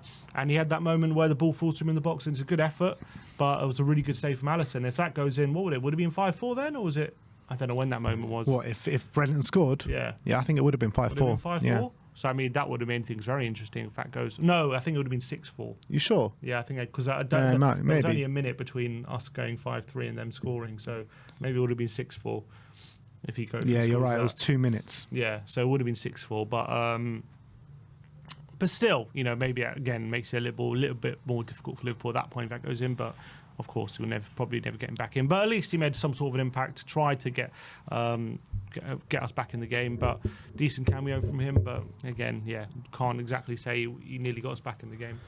And Ange Postecoglou falls all round for Ange. And look, I think that obviously I do feel for him a bit at the moment, Ange Postecoglou, with the amount of injuries that he has. And the reality is that we do need to keep playing the same players. But there was a case yesterday to start Brennan Johnson. I don't understand why he didn't start Brennan. Like, he was right there. He hasn't started the last 2 games. Surely he's more fresh than anyone that started on the pitch yesterday. So it made no sense to play, to start Brennan yesterday. A couple of other, you look at Bergvall and players like Reguilon. I can understand why they didn't play, but maybe you should be going for the more fresher legs at this moment in time. When you look at the players, how they're struggling so much on the pitch. And when you see the players struggling so much, surely maybe you should change up the philosophy and tactics just to stem the tide a little bit. Because when you're coming up against a team like this, if you stick to your philosophy with the tired legs that you have on top of that, you're going to get absolutely eaten alive. And that's exactly what happened. So I think Ange, as much as I commend him sometimes for persisting with his style of play, there are certain situations where you do need to change it up a bit and have a bit more flexibility, and he didn't show that yesterday. And also, I felt the changes need to happen at half-time, and he waited till the game was completely gone at 4-1 down to make the changes. Yeah, I think it's fair to say Ange was dealt a bad hand yesterday, but it's also fair to say he played that bad hand badly, and that is what happened. I think there's no getting away from it. We were completely opened up, and it was a complete shit show from start to finish, and Ange couldn't do anything to stem the tide. I do kind of feel like yesterday he was damned if he does, damned if he doesn't. I don't think there's a world really where we get a result out of that game, whatever he does, with how good Liverpool are right now, and how kind of they're such effective in that final third, and as well the fact that they rely so heavily on sharpness and physicality and intensity, and that was just something that was severely lacking yesterday. Was something that there was. If we stuck to the way we were playing, it was always going to be very difficult to do anything. Obviously, the way we opened up and the way we were completely battered. Look, Ange, that is definitely on Ange, because that was a consequence of the way we played, for sure. But I also feel like I understand what he tried to do. He felt like we train and play a certain way, and just ripping that up for one game and going in different ways isn't necessarily going to get us a result, and isn't going to magically mean that we're much better. Maybe we play in a low block, and Graham still gets found out because we're in a low block, and all of a sudden we're inviting pressure onto us. And I think he was hamstrung yesterday. He was probably managing with 2 hands tied behind his back, but could he have done a few things to try and alleviate a bit of pressure, as you say, try and add a bit of freshness, try and add Brennan in, maybe even start Bergvall. I mean, there are arguments for it, but I also feel for him because I just don't know what he could have done to get a result in that game. I think it was inevitable. We were probably going to lose at the end of the day. So that's unfortunate. I think once again, as I've said, once we get some players back and we can rotate a bit and get a bit of freshness in this team, I think we'll start to see results, especially performances. I think there's never guaranteed results to improve, but definitely performances will start to improve. I'm confident of that. But at the moment, it's difficult. Yeah, you say you understand, him persisting with those tactics, but do you think it's the right course of action? In that particular game, was it the right course of action to try and get a result? No, but in the context of what he's trying to do, I can understand it. I can understand it. And I think, again, he's trying to implement something into this team. And he's got young players to contend with, very young players in the squad. He's got Spence, right, playing his second game in the Premier League. He's got he's got Gray, having his second or third start in the Premier League. He's trying to get them up to speed with how we're playing, and just switching up our tactics for this game isn't going to help them get up to speed with that. He wants them to play how we train, and it cost us in this game badly. And of course, he has to take responsibility for that. But his philosophy is short-term pain for long-term gain. That's what he's trying to do, and I'm willing to stick with it. Is one game really going to change the long-term gain? If you just try and protect your defence for one game against the best team in the league, is that really going to change the long-term picture for Ange Postecoglou? But his point is we're probably not going to win anyway, even if we change it. So you might as well stick with it. I don't know. I think he probably thinks we had a chance of getting a result yesterday in his mind. Well, That's just the way he thinks the best chance of us hurting Liverpool and getting goals is playing that way. Now, we got 3 goals against the best team in the league. Yeah, I know it was 5-1 and you could say they dropped off. We still had to score the goals. We still got 3 goals against them. I think that's a fifth of their goals conceded they got yesterday. So that was his way of thinking. Obviously, it meant we conceded 6, but it shows we could still score goals against them. I guess that would be his argument. His argument would be that was the best chance we had to try and lay a glove on them and try and win the game. Not just try and get a draw. He could have changed it. He could have gone low block. He could have parked the bus. He could have dropped deeper. I mean, I look at the average position. It seemed we did drop a bit deeper than we usually do. Anyway, and look, to be fair, you look at the goals we conceded. Right, first goal. That's not a consequence of us going gung-ho. We were set in position there. That was just Diaz running off the back of Dragusin. Second goal, was that a case of, again, was that because we went gung-ho? Or was that because Szoboszlai bullied Gray and Spence?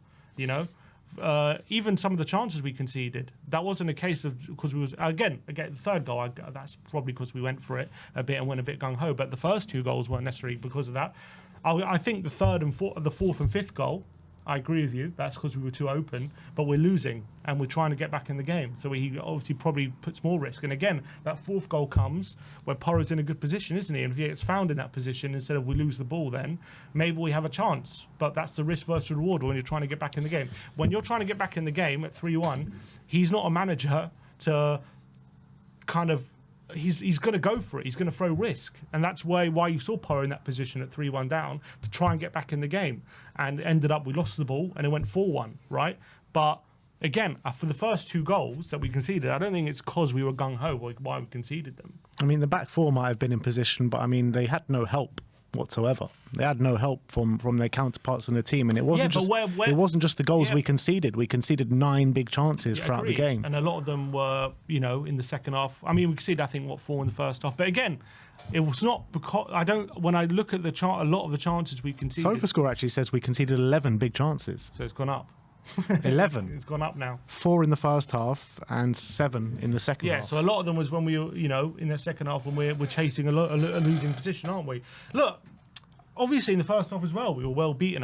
We were playing against a team that were better than us. But again, you look at some of the goals we conceded. It wasn't because we caught high up the pitch while we conceded them in that first half when the game state is even, right? That wasn't why we conceded those goals, in my opinion. We conceded them because the back line just wasn't up to it. We couldn't contain Liverpool. You look at, in terms of what you say, they had no help. That first goal, were Spence and Son caught up the pitch? No, they were there, right? They just couldn't get close to them. So it wasn't because it was gung-ho and everyone was caught up the pitch and Liverpool had the freedom of our area. It was because whether it was a physical issue or a personnel issue, Son couldn't get close to Trent, and Dragusin and Gray couldn't handle Diaz in the box. Again, you look at the second goal, we had players in the box. Again, it wasn't because everyone was caught up the pitch we conceded that goal. We had players in the box, but Szoboszlai bullied Gray because he's an 18-year-old midfielder playing at centre back. He got bullied for that goal and Forster couldn't react quicker. So, again, yes, he could have changed things and he could have done something differently. And maybe in that second half, do we concede less chances if he goes for damage limitation instead of going for goals and try and get back in the game? Yeah, but that's how he decided to go, and that's why we got 2 goals as well, as much as why we conceded all those 2 chances. So hopefully, if we had either a fresher 11 or more of our players back, it could have been a bit different. We might have still lost the game, but it wouldn't have been that embarrassing. But I can understand him. All right, well, that is our player ratings from the 6-3 loss to Liverpool. We've got a super chat here from Howie, and he says, "Good day, boy chicks. The injuries are not an excuse, but an explanation. Team looks gassed, tactics are indefensible, but revolving door is worse." Yeah, kind of.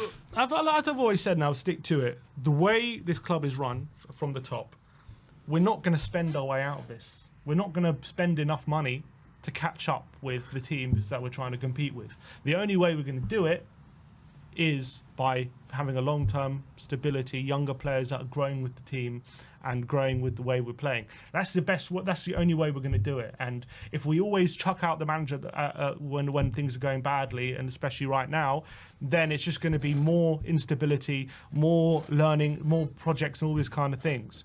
And I think the only way to try and compete with teams that we're trying to compete with is to have that stability and try and build something rather than going for quick fixes all the time. And that's the only way I see it happening. That's all. I'm not even saying that's guaranteed. Nothing in football's guaranteed. But I think that's in the way we run the club, right?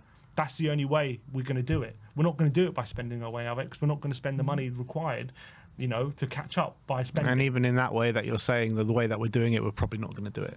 As I was saying, we're not guaranteed to do it. Nothing in football is guaranteed, but I think that's the only way we're going to do it. It's probably more likely not than yes. Nothing's guaranteed in football. I never said guaranteed. I said it's more likely that we're not going to catch up than we are with the way that we do things. Yeah, probably. I mean, but I'm saying the best way to do it is that way. It's not the best way, but it's in terms of the money that we are going to put forward for the playing side of the football pit, of the footballing side, right? We're not going to spend the money that's required to catch up with them. Just by spending is my point. So the only other way to do that is with time, and you have to give that time. And if you don't, then you're going to end up nowhere, because you're not going to spend the money to fix this situation, the money required that it takes to fix it with money, right? How much time? How much time are you supposed to give? How long's a piece of string? I don't know. 23 years? 23-year-long piece of string, yeah. I don't know. Look, this is the reality of the situation. We need to. It's either time or money. That's how it is in football. If you're not going to put the money in, you need to give it time. I think that even if you do put the money in, you need time. So that accelerates it even more. Time and money. I think if you give the time and don't have the money, I think you're on the hiding to nothing pretty much. Not necessarily. I think majority of times you will be. You got to get very lucky to catch up. Recruitment. You got to get very lucky. Because even if you buy even if your transfer philosophy is buying 18, 19-year-olds, like, it's not a guarantee that every 18, 19-year-old who's best of their class at that moment in time flourishes and turns into the player that you expect them to be. Unless you're Chelsea, when you can spend $1 billion on as many 18-year-olds as possible, and you're guaranteed at least one of them will hit. That's what they're doing. Obviously, we're not doing that. So nothing's guaranteed. And Ange has admitted now, he's admitted pre-press conference in this game, that in the next windows, we're going to need to target a bit more experience, because that's what the group needs. He says that's what we're lacking. We need a few more players in that sweet spot. He's admitted that now. And that costs money. Yeah, it costs money. And we have spent money. We're not going to spend, as I've said, we signed Solanke, we signed Maddison. We have spent money on those kind of players, but we haven't done it to the rate required to catch up with the teams above us straight away. That's reality. And if you're not going to spend that money, then you need to invest in time and in younger players. That's what we're going to have to do to catch up if we're not going to spend the money. So that's what I'm willing to do in terms of the project. That's what I've said.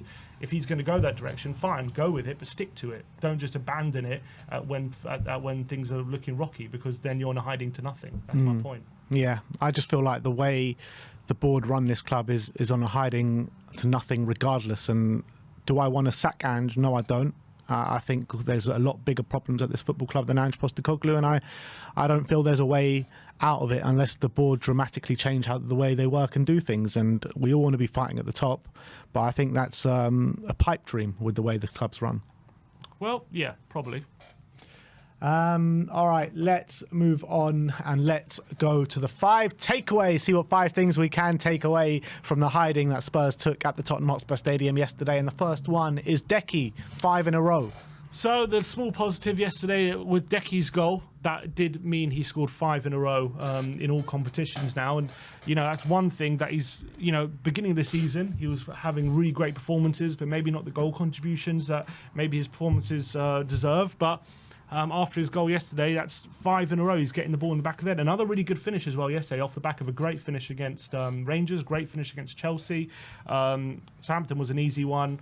Obviously, United was was on his right foot as well, came to him quickly, and yesterday was another really good finish. So he's starting, and again, that was him in the penalty area, making sure he's getting in position to score goals, which is something that he's definitely doing more of late. So really great finish from him, and hopefully that's a sign of those goal contributions really coming back to his game, which we haven't seen probably since his first 6 months on a regular basis. Yeah, last season he got 8 goals and 3 assists. This season he's already on 5 goals and 3 assists. In his first season he got 5 goals and 8 assists. So he's well on track to have his best return in since joining Tottenham Hotspur. And it's not just the goal contributions, it's the eye test as well. For the last half an hour, he was our most influential player when Spurs were pressing the issue a little bit. And look, he's been hands down our player of the season this year by far. Every single game, minus a couple here and there, he's stood up for the team. His energy levels, his aggression, he just wants it. He just wants it, and you see that in his eyes. You see it in the way he plays, and he's just going from strength to strength. And long may it continue. Number 2 is ripped apart. Yeah, and I mean, there's no doubt about it. Tottenham were completely ripped apart yesterday, but the stats are pretty staggering when it comes to how bad it was. As you say, I said 9 big chances, but you're saying it's 11 now. That was on SofaScore yesterday, which is, I think, the highest total in the league in a single game. Liverpool had 5.63 XG this season, which is the second highest total in a league game this season. I think first was... I can't remember now off the top of my head. What's the stat you're talking about? XG in a single season. In a game this season. I think that Liverpool, that's the second highest total in a game this season out of anyone in the Premier League. So we really struggled to kind of contain them massively. Obviously, you look at the goals from Sattler, they were both of them were pretty much on the line. McAllister's goal was right close to the goal as well. So those are really, really high XG chances. Of course, they had, Szoboszlai missed an open goal as well when he rounded the keeper, and Diaz had a chance where he lobbed Forster. Those were big chances as well. So look, Liverpool just had chance after chance where they got in on our goal, and it was quite... Look, as much as we were all over the place, Liverpool completely took advantage of it and completely ripped us apart. I think the stat is we've had about, I think, between 50 and 60 shots on our goal in the last We'll get into that. We'll get into that. Sorry to jump in the gun there. Sorry for jumping the gun. But yeah, we got opened up like a hot knife through butter. It was a really hard watch, and conceding 4.6 XG at home is not good enough to anyone. So yeah, that's that. Number 3 is Szoboszlai dominates. Yeah, and I think he was a real difference maker in that middle of the park, because Liverpool kind of started the game, obviously no Núñez or Jota, so didn't really have a natural number 9 there, but I felt like Szoboszlai kind of filled in that role in the number 9, in the kind of false 9 position yesterday, and they were clearly targeting him in the air, clearly targeting him to feet in that space he was occupying as well. And I think aerially, for sure, they targeted him, and they got 2 goals from it. The first one in the box, he bullied Gray and Spence in the box, and obviously that came to the McAllister with the goal. They set the third goal just before half time as well, targeting him again in the box. Dragshin missing that header. You can't miss that header, and it led to Liverpool scoring the third goal. So he was one which hit that aerial dominance from him. He actually won 3 of his 3 aerial duels yesterday, Szoboszlai, which shows he didn't lose an aerial duel. And obviously Dragshin lost 2 of his 3 aerial duels, and both of them were really, really costly in the game. And I think that tactic from a slot to aim for Szoboszlai in the air worked a treat for them. Yeah, and it was the most dominating performance I've seen Szoboszlai have in a Liverpool shirt. We just couldn't handle him, and it was also a circumstance of the space that we allowed Liverpool to have, not just by him, but by players that were able to ping the ball into him, like Trent Alexander-Arnold. So yeah, I think that it was his best display in a Liverpool shirt, but we were definitely willing participants on the day as well. And also that 5th goal, the way he strode past Gray, I just couldn't get near him. Yeah. Number 4 is December nightmares. Yeah, and look, December has been definitely, in terms of defensively, a bit of a stuff of nightmares for Tottenham in terms of the Premier League. In 5 games, we've conceded 13.5 XG in December, which is a average of 2.6 XG per game. And just to see the difference before December, Tottenham were averaging 1.2 XG against per game. So there's been a massive drop-off when it comes to defensive stability. Obviously, there's no coincidence. We've lost all these players. Also, Bentancur's been out as well, so Basuma hasn't been able to rotate. Sar's pretty much playing every game. We've had Gray and Dragusin for a lot of it. We saw Romero, and we had Romero and Van de Ven for a good 5 minutes or 50, 10 minutes against Chelsea, and that's all we've seen from them. But and also, and obviously Spencer's come into the frame a bit, but obviously Doggy also picked up an injury. We've lost Vicario in that time as well. So that has led to this massive drop-off. But it's there for all to see. In December, 2.6 XG a game. That's nearly 3 a game. That's completely unsustainable. Of course, you're going to be losing games and dropping points when you're continuing that level of chances. But and you'll say it's circumstances, but the proof's there. 1.2 XG before that. So with these circumstances, clearly there's been a massive drop off. But is on Ange to change it? There you go. Yeah, and he's not doing that. And if you look at the number of goals, because cast your mind back before December. We were talking. You were probably doing takeaways saying, "Oh, we've only conceded the second least or the third least or whatever it was in the league."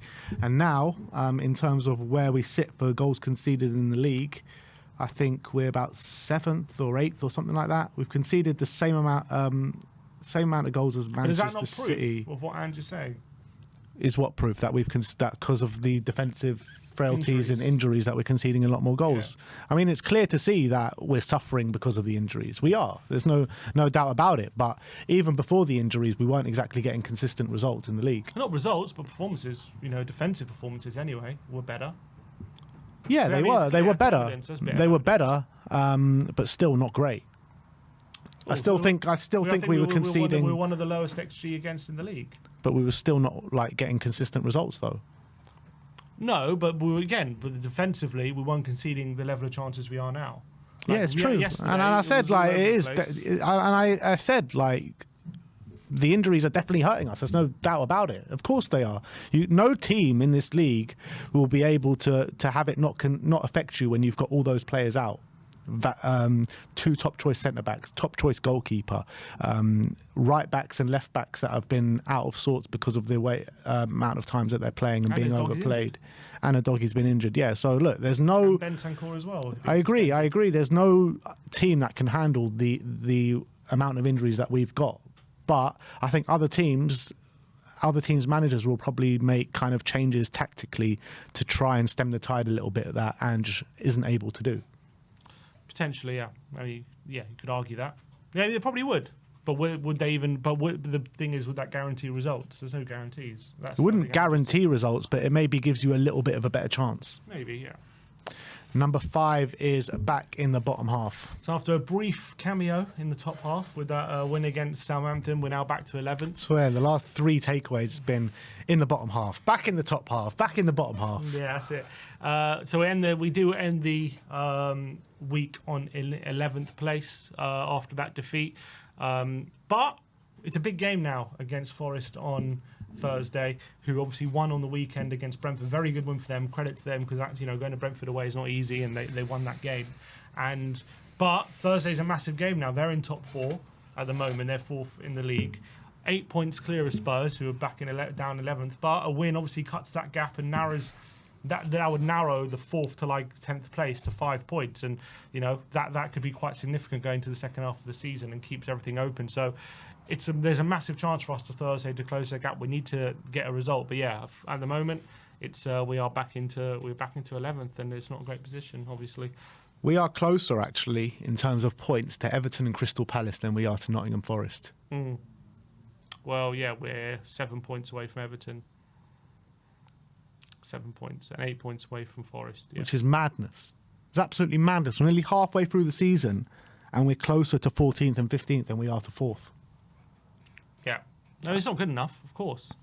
And look, Nottingham Forest is going to be a really, really hard game. They're on such great form at the moment. 4 wins out of 5. Nuno's doing an unbelievable job there to get Nottingham Forest. Nottingham Forest are in the top 4 nearly halfway through the season. Yeah, it's an unbelievable and they're a really hard team to beat.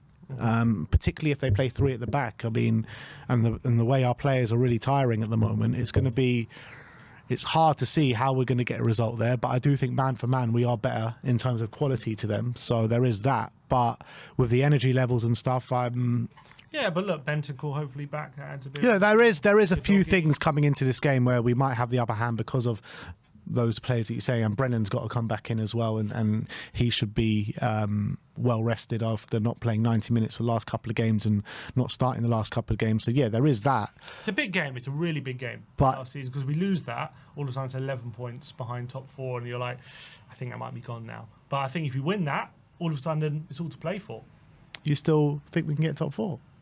If we win it on Thursday, we're only 5 points. Yeah, but we are only 5 points. But I mean, you just have no kind of. I just have no kind of hope that we can get that consistency because we had just never shown it. Yeah, everyone. I think everyone. I mean, now Chelsea have found some consistency in Arsenal, and I guess Forest have been consistent now for a bit, but a lot of teams are struggling for consistency this season. So I think everyone. Again, I've said it for a while. Like, a lot of teams are pulling their hair out as to why they can't get consistent wins at the moment. But obviously, we're at the moment in this point in time with the injuries we have, our form's probably worse than a lot of others. But that can turn as well, and hopefully we can have an upturn in form at some point. Yeah. And then once we have that, well, hopefully we can start to climb the table. It's true, but I mean, you're talking about the 3 best teams in the league are showing a bit of consistency, which is fair enough. They're the 3 best teams in the league, but everyone else, I mean, you're looking at the teams that you're talking about: Bournemouth, Villa.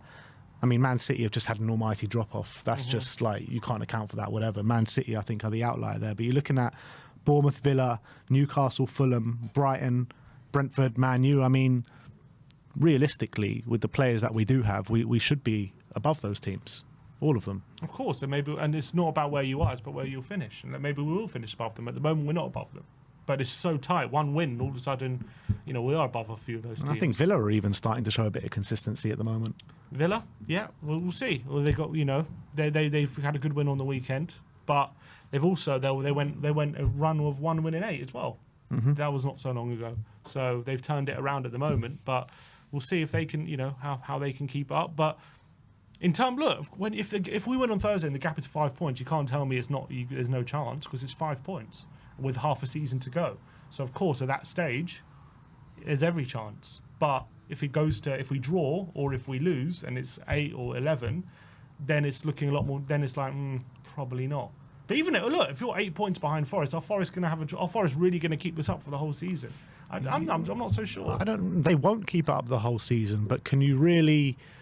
Can we gain three games on Forest? Yeah, why not? Can you really see us going on? It's not even just on Forest though, because there are many other teams above us. Yeah, and they're also going to. I think their inconsistencies will remain as well. We've got to have better form from now until the end of the season than every team above us, and I just can't see that happening. I mean, it hasn't happened this season, but with the team that we have, can we do it? Maybe. I don't know. Nothing's for sure. I'm not sitting here saying we're shoo-ins for top 4, but we can do it. All right. Well, that is the 5 takeaways from the game yesterday. A massive game. Yeah, it is a massive game. It is a massive game. And yeah, I'll be going to the game hoping to bring back 3 points to you in the studio, but we'll see what happens. But that is our 5 takeaways. Let's move on and let's see how the internet did react to the game yesterday. And the first one is from Bareth Gale. Bareth Gale. And he says, the number of players on 100k a week plus in the Premier League. Arsenal have 18 plus 2 on 90k. Chelsea have 17. United have 17. Man City have 16. Liverpool 12. Villa 12. Newcastle 8. West Ham 6. And Spurs have 5, which includes Werner on loan. And this is what I've been saying about the wages. Like, how can you ever expect to compete at the top when all these other teams are able to splash out more on wages than us? I mean, United have 1 less than Arsenal, and they're below us. Mm-hmm. So it's not guaranteed just if you spend on the wage. But look, I don't know if I understand the argument, and there's validity to it. But like, Solanke is not in the top in our 5th. That means he's not good enough because he's not in the. Yeah, there are outliers there, but on a general basis, if you want to fight Van der Ven, he's not in the top. He's Yes, but if on a general basis, if you want to fight at the top, you've got to spend on wages. But if you had a team of that level quality players, would that not be enough to compete? It's very hard to find that level quality of player with the wages that we're on. And of course, it's not impossible, but it's very hard. Yeah, it's hard, and that's the. And you'll have more misses than hits. I agree. If you want to go down that route, you have to be very, very smart with your recruitment. But it doesn't mean it's impossible to do it. That's my point. So the fact that we've only got that level, that's not the reason. The reason is the players that we have in that is not there. But just because that's the stat doesn't mean we shouldn't be able to find players who are good enough just because there's a certain number below 100k. But it makes the job a lot more harder than it has to be when there's no reason why this should be the stat. When you're looking at what Spurs generate, there is no reason for this. I agree with that. And why the hell is it okay for West Ham, Newcastle, Villa all to have players on higher wages than us? I wouldn't be surprised if that goes up though. Bloody better. I wouldn't be surprised because as we've said, we've lost Kane, we've lost Dyer, was probably on 100 grand. We lost Lloris, who was probably on over 100 grand. It definitely was. Who else did we lose over the past couple of years who were on big wages? Sissoko. Oh, yeah, that was a while ago now. But Sissoko. Who else did we lose? I can't remember off the top of my head who we've lost. But we've lost some players who are on big wages, right? So I think that will be. It was always. I don't think it was ever going to be made up all in one window. I think in the next window or two there'll be a few more on over 100 grand. I reckon. I don't think massively. I don't think we're going to get 5, but maybe 1 or 2. I think more. And then he carries on to say, to put this in perspective by club revenue, Man City, we're fourth basically out of that list in revenue generated. What does that? What's 593k? What per week? What's that? I have no idea, but in terms of that's what he says. But what's 593k? What do you mean? 549. Sorry, 549. For what? What does that mean? What, per match day? Per week? I'm guessing. I don't know what it is, to be honest. But we all know that we generate a lot of revenue here. That's the. I'm so confused. Talks of. I don't know what that means. Revenue, club. In perspective, club revenue. Clubs by revenue. What was that, yearly? I don't know what that means. I don't know how accurate that is. There's a graph if you go a bit below. It tells you a bit more. Premier League revenues and wage cost. This is when we had Conte. This is quite old. Wage cost, revenue in blue. Yeah, I mean, we know that we try to keep a wage less than 50%, don't we? We know that. That's how we run the club. Next up is AJTHFC saying, how can we ever be taken seriously? I didn't see these guys. I think maybe they'd gone in by the time I got there, but they had this whole Squid Game pre-game thing. I don't know if you saw it. They just like when you're supposed to be a promo for the game. When they're supposed to be pumping up for the game, they had a big Squid Game promo just before kickoff, basically, and. Yeah, I don't think it got many people pumped up for the game. I don't think they did try and they had Spurs goals against Liverpool spliced in with the Squid Game promo, but it was just. There used to be a football club over there, guys. I hate all this so much.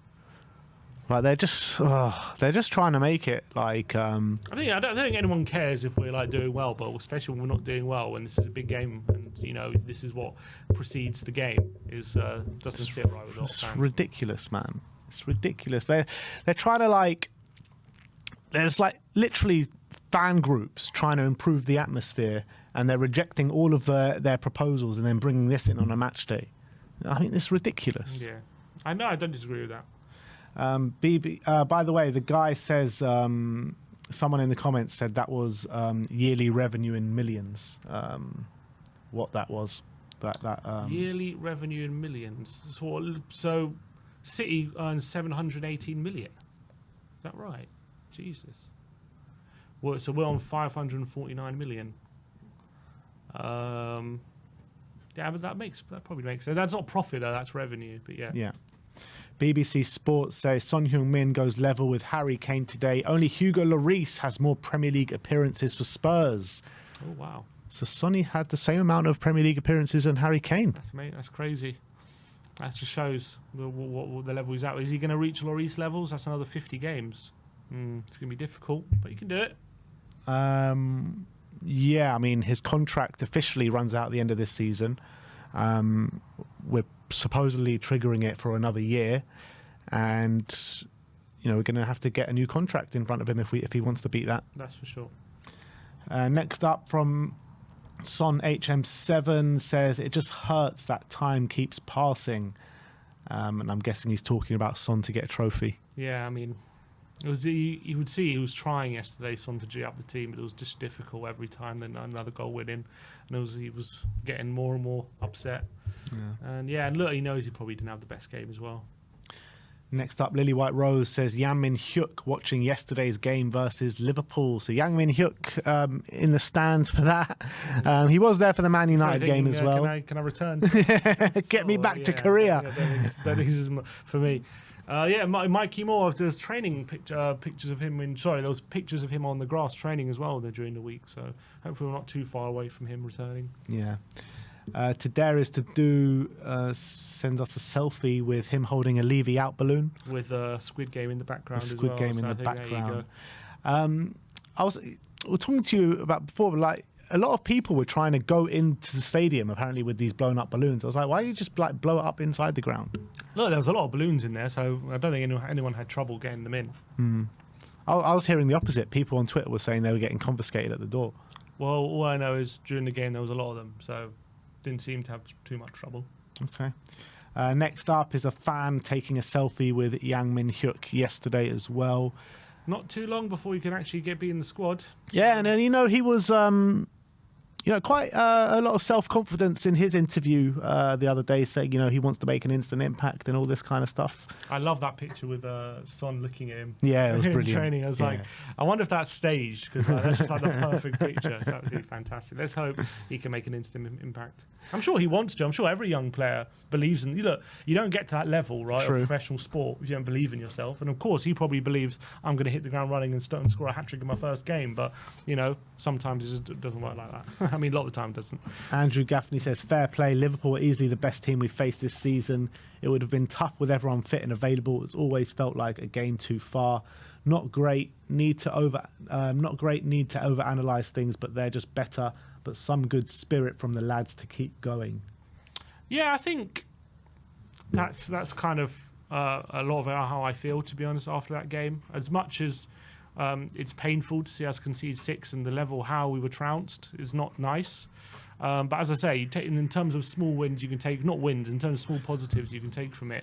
The fight we did show at 5-1 at least showed they're still fighting this team. They're still going, not stopping. And I think whatever we did, the reality is we're probably going to lose yesterday with the situation we're in. I just don't see how that would have changed, even or whatever Ange would have done.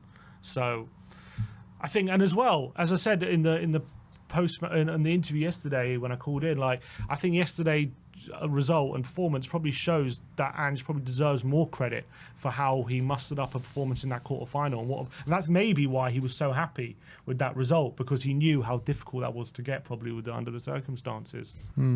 That's what I feel. Yeah, I mean, we can seem to only beat teams that are just not very good at the moment. That's just the reality. Glory says AVB got sacked for less. Where were we in the league when AVB got sacked? Probably 7th or 8th, to be honest. But he obviously lost 5-0 to Liverpool. Then Sherwood came in, and we ended up finishing, I think, 6th in the end. It was all right. I don't think Sherwood improved things massively. I don't think we were a much better team under Sherwood, but I think the performances improved a bit. We started playing a bit more attacking football. It was quite depressing under AVB. But again, you remember AVB had a good first season, didn't he? We just about missed out top 4, and then we sold Bale. And we signed those players, and the recruitment was just terrible. I think within a couple of years, I think 5 of those 7 were gone, weren't they? So how much was actually on AVB? We'll never know. Yeah, it's true. And it all came out afterwards how he wanted this one, and he got that one. To replace Modric. And we were going for Moutinho, and the fax machine broke or something in Hotspur way. Spurs Express saying it's been a tough night to find positives, but this man remains shining beacon of light this season, extending his scoring run to 5 games. Thank you, Dejan Kulusevski. Yeah, and I agree with that. He goes from strength to strength. He's the only one who keeps providing, and let's hope once we get smoother waters with our squad, his contributions can actually start providing points rather than just goals.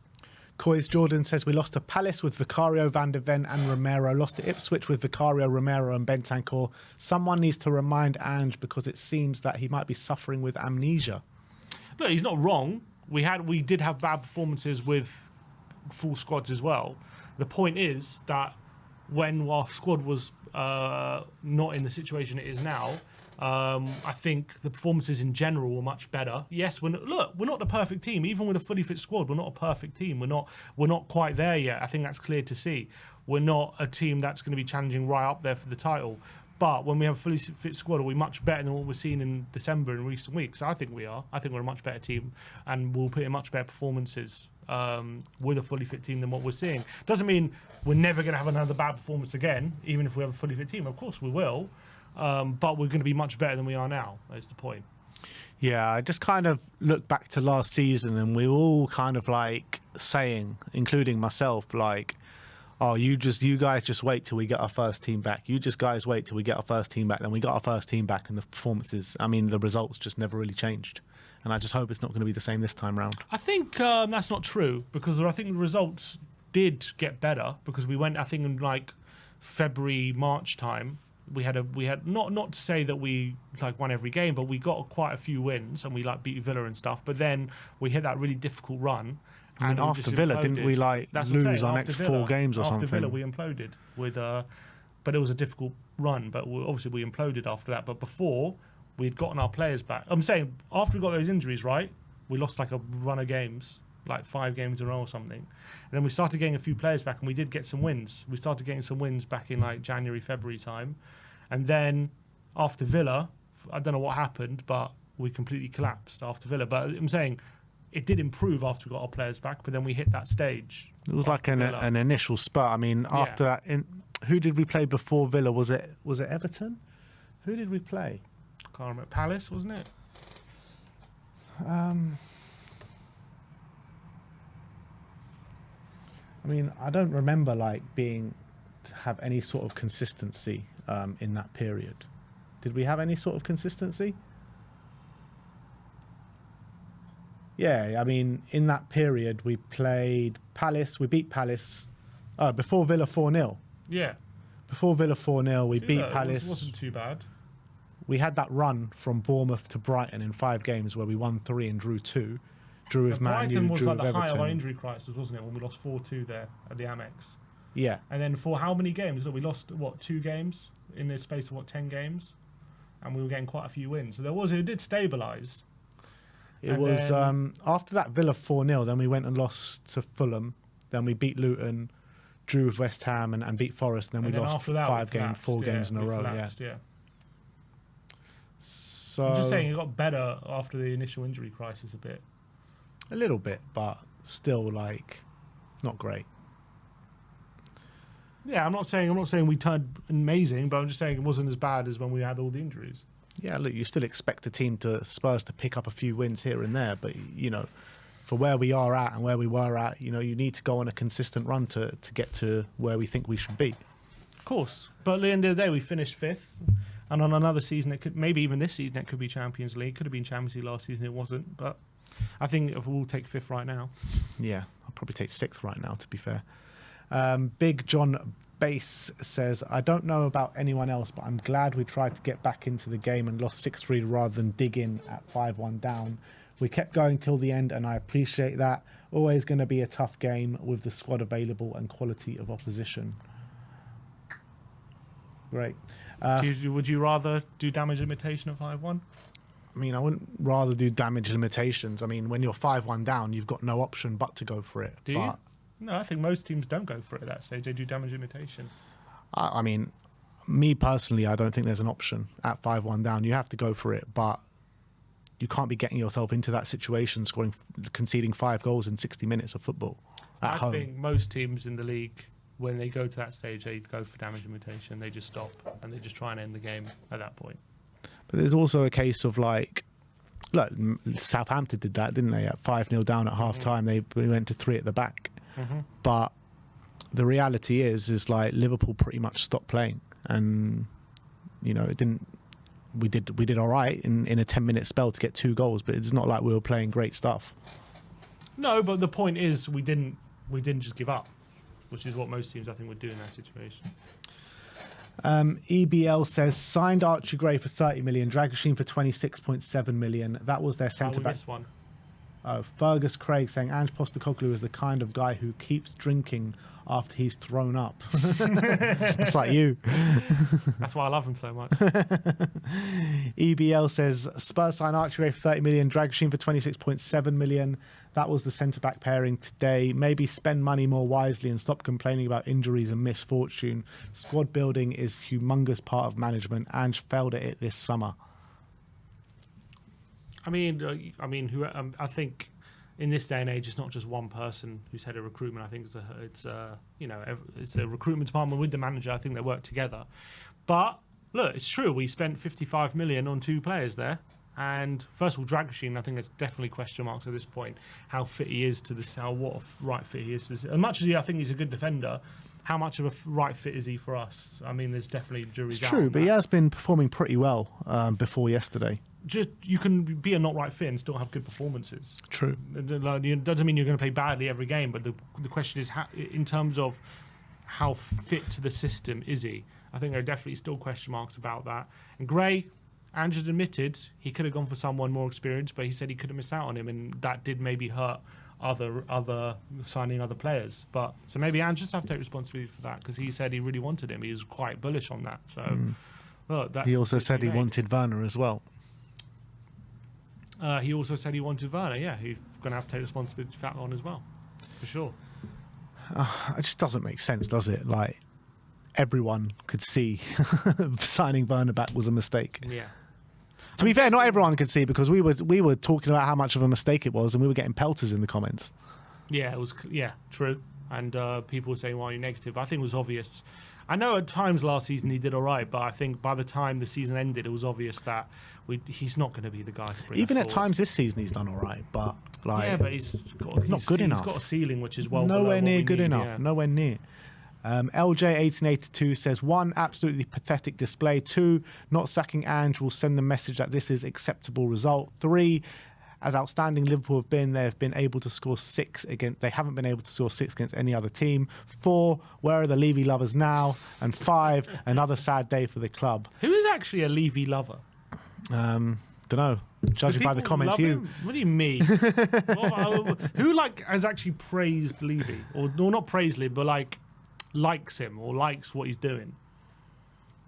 I haven't spoken to one. There's no such thing as a Levy lover. They're just people who like to bring context to the situation and nuance. It doesn't mean they love Levy. It's just they're just all, sometimes the Levy out brigade or whatever side of the argument completely lacks any sort of nuance and context, and that's all people try to bring. But it doesn't mean they like Levy, or doesn't mean they are a Levy lover. They just bring context, and I think all. What context can you bring that Levy's actually doing a good job on the footballing side? It's not about him doing a good job. It's understanding the circumstances and understanding the landscape of football, which we have to contend with, and it's not so easy. Essentially, doesn't mean they agree with everything he does, or they think he's doing a great job, or anything. But it's just adding context and nuance to the situation that we are in, and it's not just a case for them of like what context and nuance can you bring? We have to bring Sean on the show for that. But I'm not talking to Sean. I'm talking to you, and you're saying it. Because there was in every debate, nothing's black and white. I think it's fair to say there's no such thing as black and white, especially when it's as complicated. I think it's black and white that Levy should be doing a lot better in his role at judging by the football side. I think that is black and white. Okay, that's fair enough. But my point is, in terms of how the club is run and what we need to do, there's nothing's black and white about it. Nothing's black and white about it, in my opinion. There's a very nuanced discussion about how the club gets taken forward, who we bring in as another chairman, how we compete with the likes of City and Chelsea and all these clubs who have exorbitant amounts of money when we try to run the club in a sustainable way. There's no nuanced debate to have, and just to say there's no context is, I think, foolish. It lets down. It kind of kills the debate, in my opinion. Of course, there's context to everything. I'm not saying I think Levy's doing a good job. I'm just saying there's context to everything. Just because we're not doing well doesn't mean that everything he does is bad and all that kind of stuff. There's context to everything. But of course, we pay the highest ticket prices and we're 11th in the league and we don't invest enough and all these kind of things. That's all true. But there always has to be context and nuance. That's what I'm saying. Okay. In number one, absolutely pathetic display. I agree with that. I disagree with point number two, saying not sacking Ange will send a message that this is an acceptable result. I mean, that's just ridiculous. No, I don't agree with that at all. And the rest of them, I think, I agree, to be honest. Apart from where are the Levy lovers? I mean, I don't want to know where the Levy lovers are. I haven't seen any Levy lovers, is my point. This next one from THFC Mika saying Luis Diaz versus Porro. Just pissing all over him. Pretty much how it turned out, to be fair. Davina says, I can't believe that this is my football club.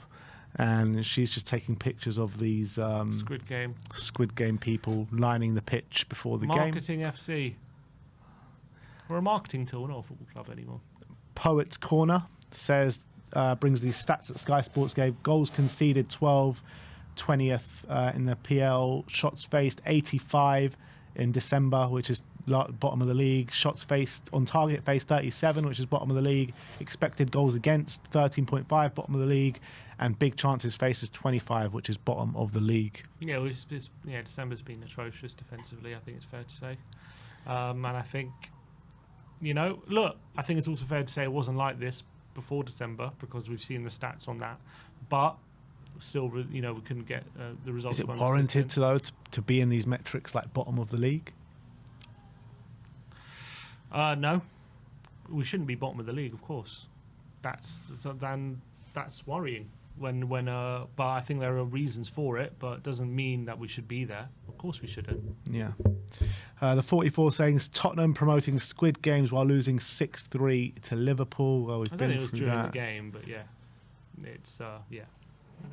Jacko Cat says, I've just learned that you're not able to be mad and criticise the manager after you concede 6 at home. I'm not asking to get him out, but we need to realise that we're the first team in the league to concede 6 at home. We've scored 3 every time that Liverpool slowed down because of the comfortable lead. This was as bad as it gets. I'm not Ange out. I love him, but I'm still able to have critical thinking.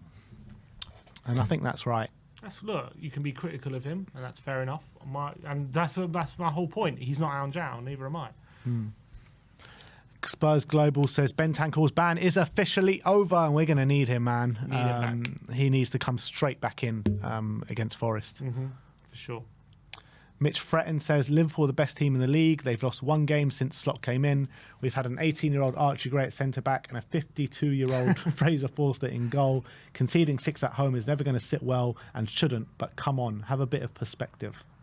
Yeah, I think there needs to be some perspective on yesterday. As much, however bad it was, and it was bad, and it was, one of the worst displays of any Premier League team probably this season, it's fair to say. I can't remember a worse display at home. Well, for Spurs? Yeah. Defensively, yeah, of course. It was one of the worst. It's one of the worst we ever had, but you look at that back line But just because all of the injuries and stuff, you can still objectively look at that performance and say it's nowhere near good enough without having all these excuses and stuff. Of course it's not good enough. We can't be losing that in that manner, of course. I don't disagree with that. And I'm sure Ange knows that as well, but, that's what happened. And it's not like it's, losing like that to a Liverpool team is that unlikely considering how he played. Now, could he change how he play? Yeah, we've been through that. He didn't. And we lost that badly, but doesn't mean, that the way we play is the problem necessarily. Maybe it wasn't that game, but overall, I'm saying. Douglas Critchley says 6-3 at home after losing 4-3 to Chelsea in a matter of weeks ago. As fun as it is, it feels completely unsustainable. It feels like in a year or two we'll look back and say Ange's Spurs wasn't that mental. Probably. Maybe. In terms of 6-3, 4-3, I mean, it's unsustainable with everything that's going on at the moment. I agree. I said that after the game yesterday. You asked me the question, is this football unsustainable? I said, with the state of the squad at the moment, yeah, I completely agree. It is unsustainable. I'm speaking to a lot of older fans. They all liken this to Ozzy Ardiles' tenure at Spurs. And obviously we were hovering in similar areas, I think, in the league under Ozzy Ardiles, maybe a bit lower. But maybe it's like Ozzy Ardiles football with a bit better quality. Maybe I don't remember Ozzy's football, but I don't know. Maybe Ozzy was a man ahead of his time. Josh says the state of this. Well, we've been through that. Yeah. Sam C says Tottenham Hotspur have lost at home once again. Full time, Tottenham 3, Liverpool 6. Spurs crowd boo at the final whistle. It now means that Tottenham Hotspur have lost their 20th Premier League game out of their last 42. The pressure is on. I mean, to lose 50% of your league games this season and 20 in the last 42, whatever it is, I mean, it's just madness. Yeah, and I think the pressure should be on. As long as we're 11th in the league, 100% the pressure should be on him. And he should be under pressure to turn that around, because he shouldn't be there. 100%. But it's all about, for me, I'm just willing to look about, with the league so tight and things, again, can change very quickly, let's just see where we are come the end of the season instead of just pushing the button where a couple of wins all of a sudden can change it. AU says head loss over a decent performance against the best team in the country while in the middle of a rebuild is insane. Generally the most impatient and ungrateful set of fans in the country. I mean, what do we have to be grateful for at the moment? You're ungrateful, mate. What have we got to be grateful for at the moment? Don't you remember the League Cup in 2008? You ungrateful swine. Like, seriously, I don't get this notion, because I've seen it actually quite a few times, stadium, about being impatient and ungrateful. What have we got to be grateful for? For? At Levy's knees for that stadium. These guys, man. Should be on your knees, mate. Change for Tottenham says we have no words. Levy out. Levy chuckling. Yeah, look at that. I'm guessing that's from yesterday, but I don't know if it was before or after the game. But yeah, classic. Doesn't look well, does it? He's probably just smiling at all the beers getting bought, isn't he? Yeah, exactly. He's probably got a counter on his phone. Yeah, thing. Another beer. I once went into the back office at Spurs, and literally people were just in there, just cheering every time they hit a landmark of beers sold on for a particular brand. Really? It was when they first brought out the one of our own beer. Do you remember that? Yeah. In Harry Kane's record-breaking season, they brought out a beer, Beavertown, one of our own, and literally I was in the back room because something happened. I don't want to go into it here. Something happened, and literally I was in there talking to someone, and they were just cheering every time they hit a landmark of that beer being sold. Well, like 10,000, 20,000. Yeah, literally, it was madness. Wow. Simon Yemene says, I don't have a lot to say about this one. Don't want to be too critical. Got mad respect for the fight the boys put up this week. An amazing Liverpool team is just too big a challenge at this particular time. 3 games in 7 days during an injury crisis ain't no joke. We move. Yeah, that's a fair point. If I told you beginning of the week, we'll beat Southampton, beat United and lose to Liverpool, would you have taken it? Yeah, for sure. That's for what sure. Happened. It is what happened. But what happened before that? I'm asking you at the beginning of the week. Forget what happened before. So, you say... If you're talking about, I'm going to use a phrase that you like to use, that snapshot in time of this week, then yeah, I would have taken it. But if you would have told me at the end of November, we would have drawn to Roma, drawn to Fulham, lost to Bournemouth, lost to Chelsea, drawn to Rangers, beat Southampton, beat United, and then lost to Liverpool, I wouldn't have taken that. Fair enough. I mean, this week though, we've got to take it week by week at the And moment. if we're looking at the next week, and if you tell me that we would lose to Forest and beat Wolves, I won't take that. But if you tell we got to win these next 2 games, we have to. Yeah, I mean, it was 3 games before the Cup semi-final, isn't it? So we got Forest, Wolves, and Newcastle. We need We need at least 7, I'd say. 7 points. We've got Arsenal in 6 games' time. I don't know. Let's not think too far ahead. Billy T says, not really sure where to go from here. Looking really bad for Ange, but we can't sack another manager, surely. 14 in 24 years under these CUNTs. Nothing will ever change until we get new owners. And yeah, I kind of sit with that. There you go.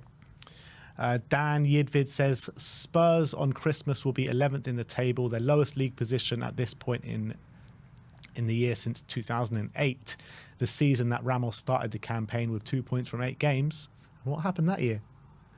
We sacked Ramos. Huh? What do you mean we get Boy and Harry Red now? Oh, 2008 we won a trophy. No, but it was the season before. Oh no, we won it. No, we won a trophy in that season. He's right. No, the season that Ramos started the camp. Oh.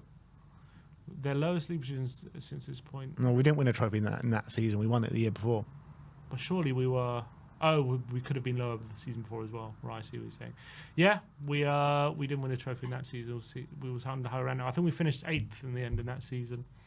Yeah, of course. I'll also argue though from what I've seen this season in the Premier League, I don't think the middle teams have ever been this strong ever. I think you look at Fulham, Brighton, Forest being up there, Bournemouth. Like, when have these teams been this good? Yeah, I think the competition is really heightened this year. It's true, and also it's not just the squads, the settled managers and quality managers as well. I can't remember a season when we've seen managers of this quality stable as well. Silva's been there a few years now. Iraola's in his 2nd season. I mean, Hertz's obviously, but Brighton just have this stable way of model, don't they? Where they bring in managers and players and whatever. Like, the competition's at its highest. And it's only going to keep getting better. Of course, and that's why we have to stay ahead of the competition. At the moment, we're 11th. Stay ahead. When have we ever been ahead? Well, we've been ahead of those clubs, haven't we? Let's be honest. Yeah. Before. And we've let them catch up. Johnny Blaine says, goals conceded at White Hart Lane in the 16-17 season, 12. Goal conceded at home in the last 14 days, 13. That is mad. That is actually mad. That's crazy. Well, obviously, that's 16. We know how good that 16-17 team was. Yeah, but that's the whole season. That's 19 games compared to, 3? Yeah. Well, that's including the cup, I'm guessing, as well. But yeah, of course. Yeah, look, it's not... Of course, it's crazy.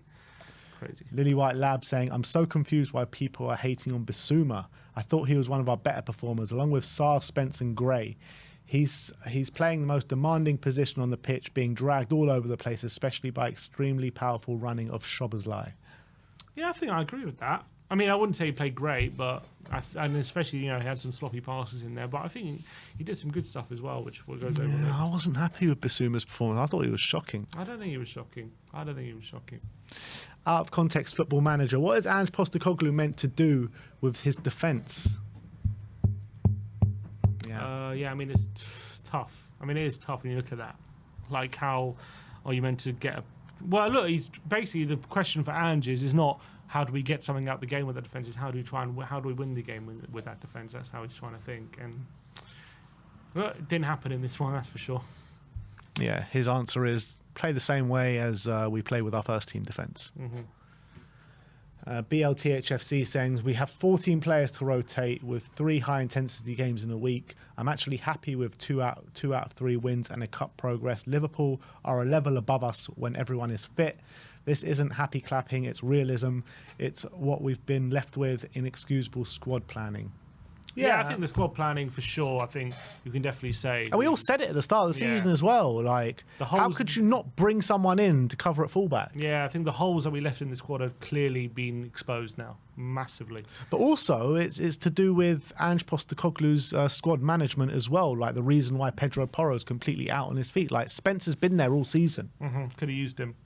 And there's no excuse for that. And even Gray, he could have used more at fullback if he wasn't going to use Spence. Yeah, I know Gray's been playing Europa League, but especially in recent weeks, like, we just got to give these guys a rest. Our fullbacks shouldn't be the players with the most minutes. It just shouldn't be like that, because the way what we ask of them is I think we ask more of them than anyone else on the pitch, so they just shouldn't have the most minutes on the pitch. And a manager like Pochettino realised that as well, because they were very high intensity in his system with Rose and Walker, and he used to rotate them a hell of a lot with Trippier and Walker and Ben Davis and Rose. He understood that, and it feels like Ange doesn't really understand that. Yeah, The problem is in Europa League, he hasn't been able to bring in Spence. He's had to play one of Porro or Udogie every time. You've still got Premier League. Like, if Spence isn't in the Europa League squad, which he isn't, he needs to be given more minutes in the league. And he's finally starting to get more minutes because of injury, but he should have had a lot more minutes up until this point. He shouldn't have taken Gray to be a centre-back for him to get minutes. I agree with that. Alex Euro Expert saying, seeing a few people discussing how bad this result is for Ange, it's obviously a heavy scoreline, but considering the injuries Spurs have and the form Liverpool are in, I don't think this should be the straw that breaks the camel's back. Yeah, I agree with that. Lily White Rose saying, here's hoping this photo becomes iconic. This is the photo that you're talking about. Yeah, look at that. Sonny looking at his new protege. And that's that. That is how the internet did react to the game yesterday, the 6-3 defeat at the Tottenham Hotspur Stadium. And we're going to move in, or just let me wait 1 second. Yeah, let's move in to... This is quite interesting. According to Ali Gold, a rare interview with Levy conducted by Simon Jordan is set to be released in the near future. I wonder if Jordan will take... Simon Jordan just did mate, though. He'll just probably just ask him easy maybe questions. There's some interesting stuff there. Let's hope I think so. Jordan's not the kind of guy to beat around the bush, is he? He's not, but... Yeah, look, we'll see. But let's get into this Tottenham update. There's a few transfer rumours doing the rounds at this moment in time. So a week to go? 8 days? Yeah, what are we at the moment? 23rd? We are the 23rd. So 9 days. 9 days till that window is open. Yeah. We've got to get business done early, don't we? Come on. But let's just...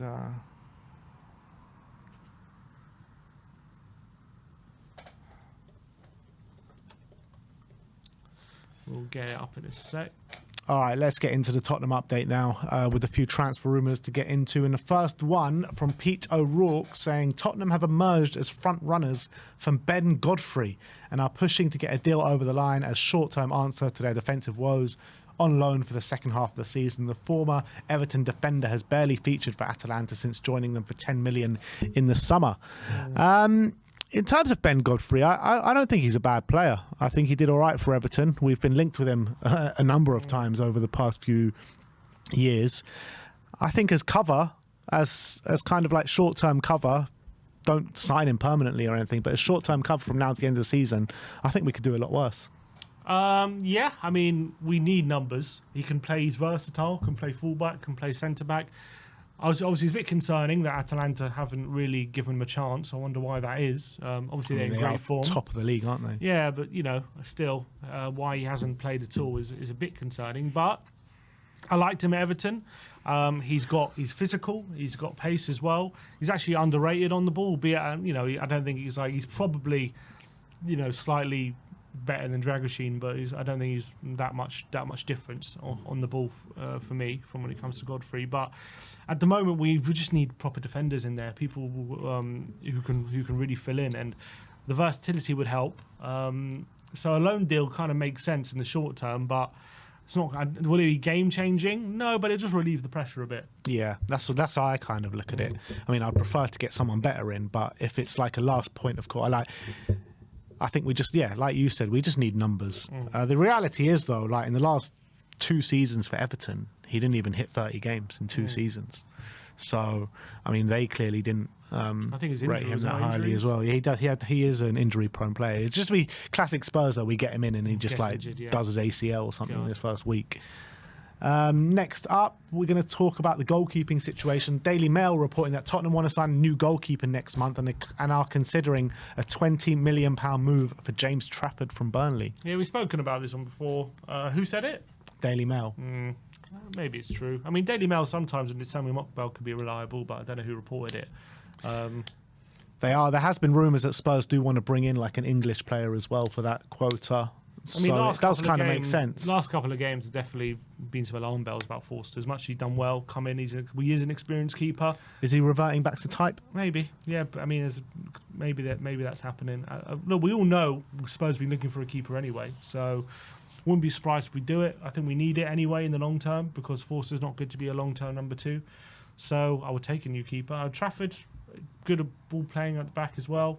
I thought when he was in the Premier League, as much as he showed potential, he's still maybe not quite ready for it when he did come. Would you prefer him in goal to Forster? Probably. Yeah, I'd say so. Or would you think about like even recalling someone like Josh Keeley or something like that? Keeley's doing well, but don't know if he's ready for the Premier yet. Yeah. Footy Insider is saying that Tottenham could offer a shock route out of Liverpool for Caoimhin Kelleher in January. I like Kelleher. I think he's good. Yeah. Would he join Spurs though? Yeah, I don't see why would he join us. I mean, I guess actually I say that, but Alisson's there, and they've just signed Mamadashvili as well. So maybe he's thinking, I don't think there's a way I can be number one here. But maybe it's Spurs with Vicario out until like March time. He's thinking I'm going to be number one there for a sustained period. If I impress, to a good enough level, there's no reason just to rush Vicario back into the team. Maybe he's thinking I can take that spot. Yeah, I do like Kelleher, and I think he's filled in for Alisson pretty well. Apart from that stinker at St James's Park in the last minute. Apart from that, I think he's done really well. And whenever he's filled in, I think he's been good. Yeah, I mean, how much do you reckon it costs to get him out of Liverpool though? And Mamadashvili is still on loan, right, until the end of the season. Yeah. So they probably won't want to get rid of him at mid-season. Probably not. Yeah, it's going to be more difficult to get rid of him, I would say. So again, it's probably not one that happens in January if it happens. So I don't see him loaning him to us. Yeah, neither. Not at this moment in time, anyway. Sport are reporting that Barcelona, Tottenham, Man United, and Chelsea are all interested in Bayern Munich winger Leroy Sané. As it stands, he's going to be a free agent in the summer. Ooh, but obviously he's on nearly 300 grand a week, probably. Yeah, I was just about to check. And he'll probably want an improvement on that, seeing as he's on a free agent. He's on €288, so that's already out the window for Tottenham Hotspur. Also, another injury-prone winger. Look, it's quality. I love Sané. I'm a massive fan of him. Oh, but I do feel like since he's had that injury for City a few years ago, he had that big injury. I kept him out for a whole year. Haven't quite seen the same Sané since then. Not the same, but I felt like he had his best season since then last year. Yeah, but still, he's not quite at the heights he used to be. I thought he was brilliant last season. He was good, but a lot better than what we got. Let's be honest. I'll take him over Brennan, of course. I think he's quality. I'll take him on a free. I don't think there's any chance of it happening, but yeah. Next up he's still also, he's what, 29 now? He's 28, yeah. 28. Well, he will be 29 next month. So yeah, so, we're going to sign a 29-year-old on big wages. It's never going to happen. Probably not. Transfers.com, not the most reliable, but say that Tottenham are targeting a move for Julian Brandt of Dortmund. I like him as well, but I don't see why we would do that. Well, he's not exactly what we need at all. He's a number 10, really. He's an attacking midfielder, yeah. Yeah, so why would we sign him? We got Decky and we got Maddison. Unless one of them's going, there's no need to get him. Do you think he's better than what we got? Well, at his best, he's a very good player. Is he better at his best than Decky and Maddison are at their best? It's close. Maybe you could make an argument he's slightly better, but it's you could look at it either way. I wouldn't necessarily say he's definitely better. And also another player who always has a lot of injuries as well. I don't think it makes sense at all. Well, you say he's got a lot of injuries, still gets over 30 games every season, 31, 32 games every season. How many games are in the Bundesliga? 34. Yeah, I mean, so he's never had less than 31 games in the season. Okay, fair enough. And last but not least, Bleacher Report saying Arsenal and Tottenham are two Premier League clubs that are interested in signing Argentine teenager Julio Soler. And in terms of Soler, he's a left-back. We need one. A left-back contract expires in December the 31st, 2026, so basically a year from now. 19 years of age, so another teenager. And it seems like his market value has really shot up over the past 12 months as well. Hasn't had a cap by Argentina, but he has been capped by the under-23s. Although we need a left-back to compete with Odogi, don't we, with Destiny. So, I mean, I don't know anything about this guy. Maybe he's good, maybe he's not. Do we need another teenager in the squad? You can make the argument no, but if we have a player who's can make an impact and he's back up to Destiny and learns his trade there, I mean, you also need a player who's potentially willing to play back up to Destiny, so and take the pressure off him. So maybe he could be a good fit. I don't know who he is though. So. All right, so that is it. That is your Tottenham update for today. Let me know your thoughts in the comment section below. Do you think Spurs will make moves on any of these players? But let us know. We're going to move on and we're going to finish on Review the Prem, where me and my brother go head-to-head in predicting Premier League outcomes. The scores on the doors is 150 to myself, 149 to Sim. It's 5 points for a completely correct scoreline, 1 point for a correct result in the star man. Once you pick that man, you can't pick them again for the rest of the season. 5 points for a goal, 2 points for an assist. We're going to start off at Villa Park. Villa 2, Manchester City 1. Sim went for 1-0 to Villa. I went for 2-1 to Villa. And I get a 5-pointer here. Sim gets a 1-pointer, which makes it a 5-point gap. And I thought Villa were good value for this win, weren't they? Yeah, City were terrible, let's be honest. They really struggled, didn't they, to impact the game. I think their second half, I don't know if I remember, I mean, they scored right at the end, but they barely laid a glove on Villa. Villa were at their best in this game, intense. Tielemans and Rodgers were completely running the show in that middle of the park. Rodgers was brilliant, wasn't he? Yeah, Rodgers, they just couldn't live with him. They couldn't live with him. And that goes again to City's lack of physicality and lack of athleticism at the moment in the middle. They just can't seem to deal with athletic teams on power and pace in the middle. And that's exactly what Rodgers has in abundance. And Tielemans, brilliant passing range, having a great season, Tielemans, to be honest. He's really, really stepping up for Villa this season. And there was a Villa team at their best against a City team that were pretty much at their worst. They just couldn't deal with what Villa were throwing at them, and it could have been a lot worse for City. 2-1 flattered them, I felt, and I don't remember too many chances at all that City ever had in the game. They struggled to create, they struggled to really have shots against Martinez, and it was an easy day in the end for Villa. I think the scoreline makes it seem closer than it was. Yeah, I agree. And Villa as well, it's taken this long in the season. I know it's been like this for a couple of games, but Ollie Watkins on the bench and John Duran starting, and John Duran 2 goals in 2 now. Yeah, and starting to really score consistently. So, nice goal he scored. I feel like John Duran doesn't offer the other stuff that Watkins offers, the hold up, the assists and stuff like that. But as long as you're scoring goals, I don't think the manager will care at the moment. That whenever that stops, then he might come out of the team. But at the moment, he's got the shirt, no doubt. Yeah, scoring great goals, great left foot he's got. Yeah. Brentford against Nottingham Forest. It finished 2-0 to Forest on the day. Unbelievable away result for them as Brentford's first loss at home all season. Sim went for 2-2. I went for 3-2 to Brentford.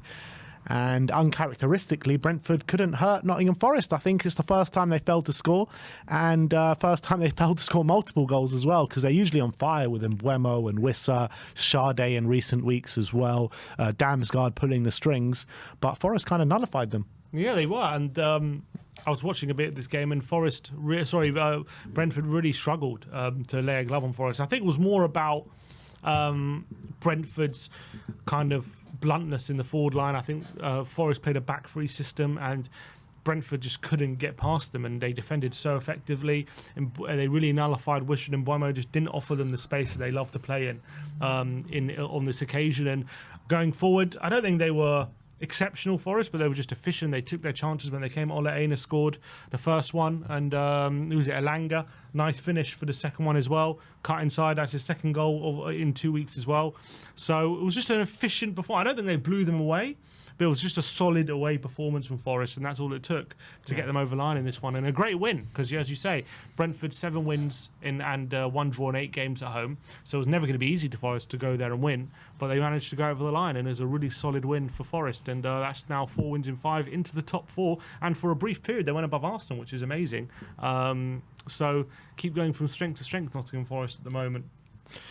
We move on to Portman Road as Ipswich took a hiding to Newcastle 4-0. I went for 1-1. Sim went for 2-1 to Newcastle, so he gains a point, which is back-to-back 4-0 wins for Newcastle in the Premier League. Against Leicester and Ipswich. Yeah, Leicester and Ipswich. Ipswich, on the other hand, then really not having a good time of it at the moment, are they? Like, you could say at some point in the season, maybe 5 or 6 games ago, they were going on a bit of an unbeaten run. You thought they should have picked up a few more points than they should, but now they're getting beaten quite comfortably. Yeah, and that's got to be a bit kind of worrying for Ipswich, and as well, some of the goals they conceded, just sloppy play out the back, giving goals for free, and that's got to really, really frustrating Kieran McKenna.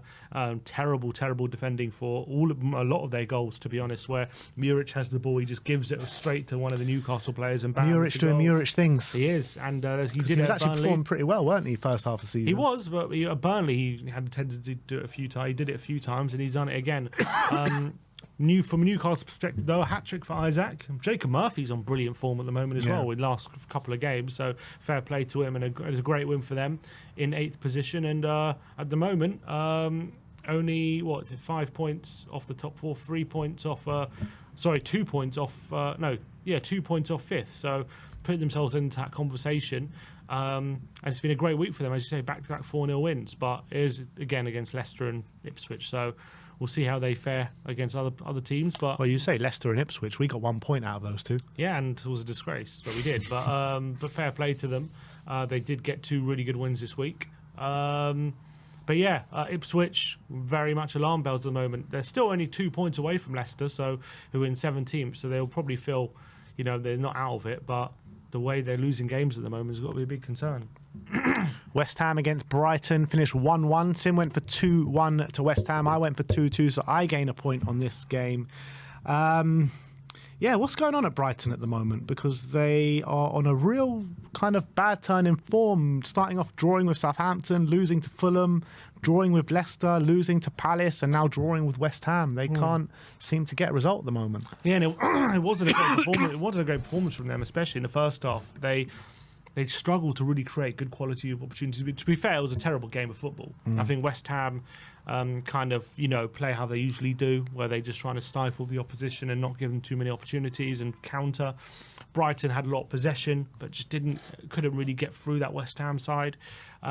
Second half, it changed a bit. I think Brighton upped their game. They took the lead, and then West Ham pretty much equalised immediately through Kudus. And then I think near the end of the game, it was kind of Brighton creating good opportunities, and then it was West Ham countering and having openings on the counter attack and not really making the most of it.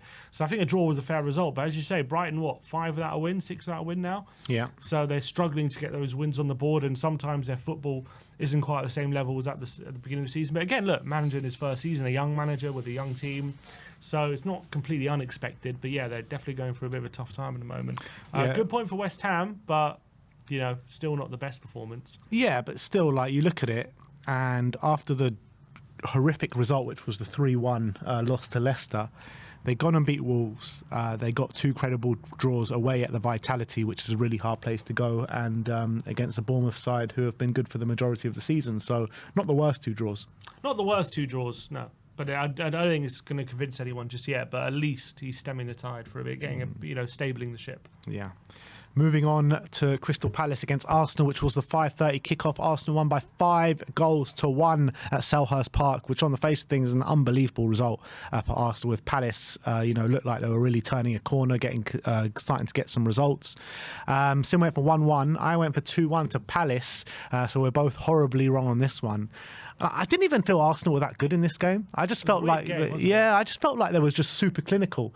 Gabriel Jesus, I don't know, he's turned into prime R9 over the last couple of games, just finishing everything at the moment. Could have a hat-trick in this one as well. Absolutely. And, credit to them because, you take your chances in an away game and you score 5 goals. It's got to be something to be proud of. But, Crystal Palace, they had an XG of 1.59. It was a bit weird how many chances Arsenal gave up in this game compared to how they usually do. Palace had 3 big chances and Arsenal had 5 big chances, and they scored all 5. We did this prediction on Wednesday, and Thursday we found out that Eze got ruled out for the game, and as soon as I heard that news I was like, okay, I think maybe Arsenal will probably win this one now, because I think Eze, you need that kind of player fit for this kind of game to make the difference when you got the ball, and I think that proved, because if Eze was maybe the one on the end of some of those chances, I think Palace could have been a very different result. Unfortunately, it was, other players who are not as good as him. And maybe they could have created even more chances if Eze was on the pitch, but he wasn't. And he's a big part of how they attack. And they did get a good goal through Sarr. And they did create some good chances, but they just didn't finish them. And Arsenal were clinical, going the other way. They punished Palace for mistakes they made, and some good play from them as well. Another goal from a corner to put them 2-1 up. And I think once it went 3-1, it was difficult to see Palace getting back in the game, albeit in that second half, they started very quickly, Palace, and they nearly got back in the game straight away. They couldn't make the use of it. And then as soon as Arsenal make it 4-1, it's game over. But this win did come at a cost, and that's Bukayo Saka. Apparently, we've learned today he's going to be out for a few weeks and potentially months at this point. Potentially Arteta said many weeks. Many weeks. So that could be anything between 4 and 6, I think, or 4 to over 4, I'd say. So, how damaging could that be? Because of how reliant they usually are on him. Yeah, it'll be very damaging for Arsenal. If Saka's out for, they're saying it could be over 2 months for Saka. We don't know the full extent just yet in terms of how long he's actually going to be out for. But if he is out for that amount of time, over 2 months, I can't see them manoeuvring that. I can see them picking up results, but not consistent results to be in a title challenge. Considering how reliant they are on him, you look at the stats, and I think it was over nearly 50% of their attacks go through that side because of just how reliant they are on him. Yeah. You also have to take into the account, first of all, you look back at when Odegaard was out, how just that disruption, how much it affected them. And as well, Sterling's now injured for weeks, so he can't even replace him. So who do they put there? Probably Trossard on the right. I mean, is that a great situation? I think Martinelli goes there, I reckon, and they put Trossard on the left. But again, if one of those gets injured, all of a sudden they're very thin on the ground all of a sudden. But also, they might dip in. It's kind of lucky in a sense that it's come just before the January transfer window opens. Potentially. I mean, who do they sign? Do they go big for a signing? I don't know. And also whoever comes knows that Saka's going to be back in a month or so, or 2 months. So I don't know. Do they? And also Sterling's already there unless they cancel that loan. So I don't know if they're going to dip into the market. Is he on loan, Sterling? Yeah, he's on loan, right? Oh, he's on loan. Yeah, he's on loan. They're not paying any transfer fee, but he's on loan. So anyway, it's going to be really interesting to see how they cope without Bukayo Saka and how they manoeuvre that, because he is so important to their attack. He's one of the only attacks in the league where he's very much a pivotal player for that attack. Yeah, and a lot of the time actually they're quite blunt in games with him. Yeah, that's the thing. So even without him now. But it could go two ways. Maybe they'll start to realise that they don't have to be so reliant on him, and maybe it could be a benefit because once they start taking him out of the team and they're forced to play without him and they find solutions, maybe once he comes back, they might not run him into the ground like they do. So it could be a benefit. But on the flip side, if they don't cope without him, then they might have to double down when he does come back and running him to the ground. So it could go either way. Yeah, and you don't do that after a hamstring injury as well. Yeah. Sean makes a good point saying Jesus will probably go on the right. Jesus on the right? Yeah, I guess. But I don't know. I don't really like him as a winger, but yeah. Do you like him anyway? Well, recently he's done all right, I guess. In the last 2 games, but I mean, in the last year, he's been horrific. Yeah, but what I've seen in the last 2 games is something that I haven't seen in the last year, which is that sharpness. The sharp Jesus can be a bit of a danger. When he's not sharp, he's can be very easily dealt with. But once he's sharp and he's nippy and he's nipping in between you and he's dribbling, that's when he's on form. And that's what I've seen from him over the past. Feels like that first goal in the Palace Cup game just gave him so much confidence. Yeah, and it was clinical finishes. Yeah. Everton against Chelsea, it finished 0-0. Sim went for 1-1, so he gets a point. I went for 1-0 to Chelsea. I mean, Chelsea got completely dyched in this game. You should have stuck to your original prediction, because you did say after the Arsenal-Everton game, Chelsea's going to be 0-0 too. Yeah, maybe. I should have stuck to it. But you said 1-1. Yep, but look, Dyche doing Dyche things. 2 draws out Arsenal and Chelsea. It will take that all day long going into that game. So fair play to Sean Dyche. But to be fair as well, it wasn't just like they were parking the bus. They had chances. They had chances. 2 big chances in the game. Dye had a big chance. Decore had opening as well. So they did have their moments. Obviously, Chelsea as well. Jackson will be disappointed he didn't score. But I think it was a bit concerning how blunt they looked in that second half. They didn't really... If anyone looked like scoring, it was going to be Everton in that second half. And Chelsea did look a bit blunt. And that would be a bit concerned for, especially all the attacking talent they have out there. The fact that Everton were able just to keep them quiet has to be a bit of a concern. I always said as well, going to Goodison, it's a difficult place to go. And Chelsea, as much as everyone praising them, these are the kind of games you're going to be champions. You have to go and scrape a win, and they didn't. So, we'll see. Look, it's only 1 game. They've been in great form. They're still second in the league, so not all is lost. But obviously, there was a chance to go top of the league before Liverpool played Spurs. So that was a big chance missed to put pressure on Liverpool. Yeah. And they didn't take it. And look, I don't know. I don't know if they have it in them to go all the way and win the league. I mean, we're pretty much calling Liverpool champions elect already. At the moment, I mean, they just look like the team at the moment. It's nothing to do with where they are in the league. Obviously, it has something to do with it, but it's more from what I'm seeing. It's more from the eye test. And as much as Chelsea are playing great, I don't see they're winning when they're playing very well and winning 3-0 and stuff like that. And I know they came back against Spurs, but they're very off. I haven't seen them with real adversity yet, how they cope with it. and they're a young squad. I'm still not sure about that defensive line as well. Like, I don't know if that's a title-winning back line at the moment. I know they definitely have a title-winning attack, and when everyone's fit, a title-winning midfield as well. But I think that back line is still suspect. And games like this, where you're coming up against a brick wall, against an aggressive, physical team, can they go away to Goodison and get the 3 points? Then they couldn't. So, look, we'll see. We'll see if maybe, I don't know, they've got some good games coming up. They've got Fulham next, though, I think. So, not an easy game. Who? Chelsea got Fulham. Yeah, and that's, a game where Fulham have played really well against the big sides.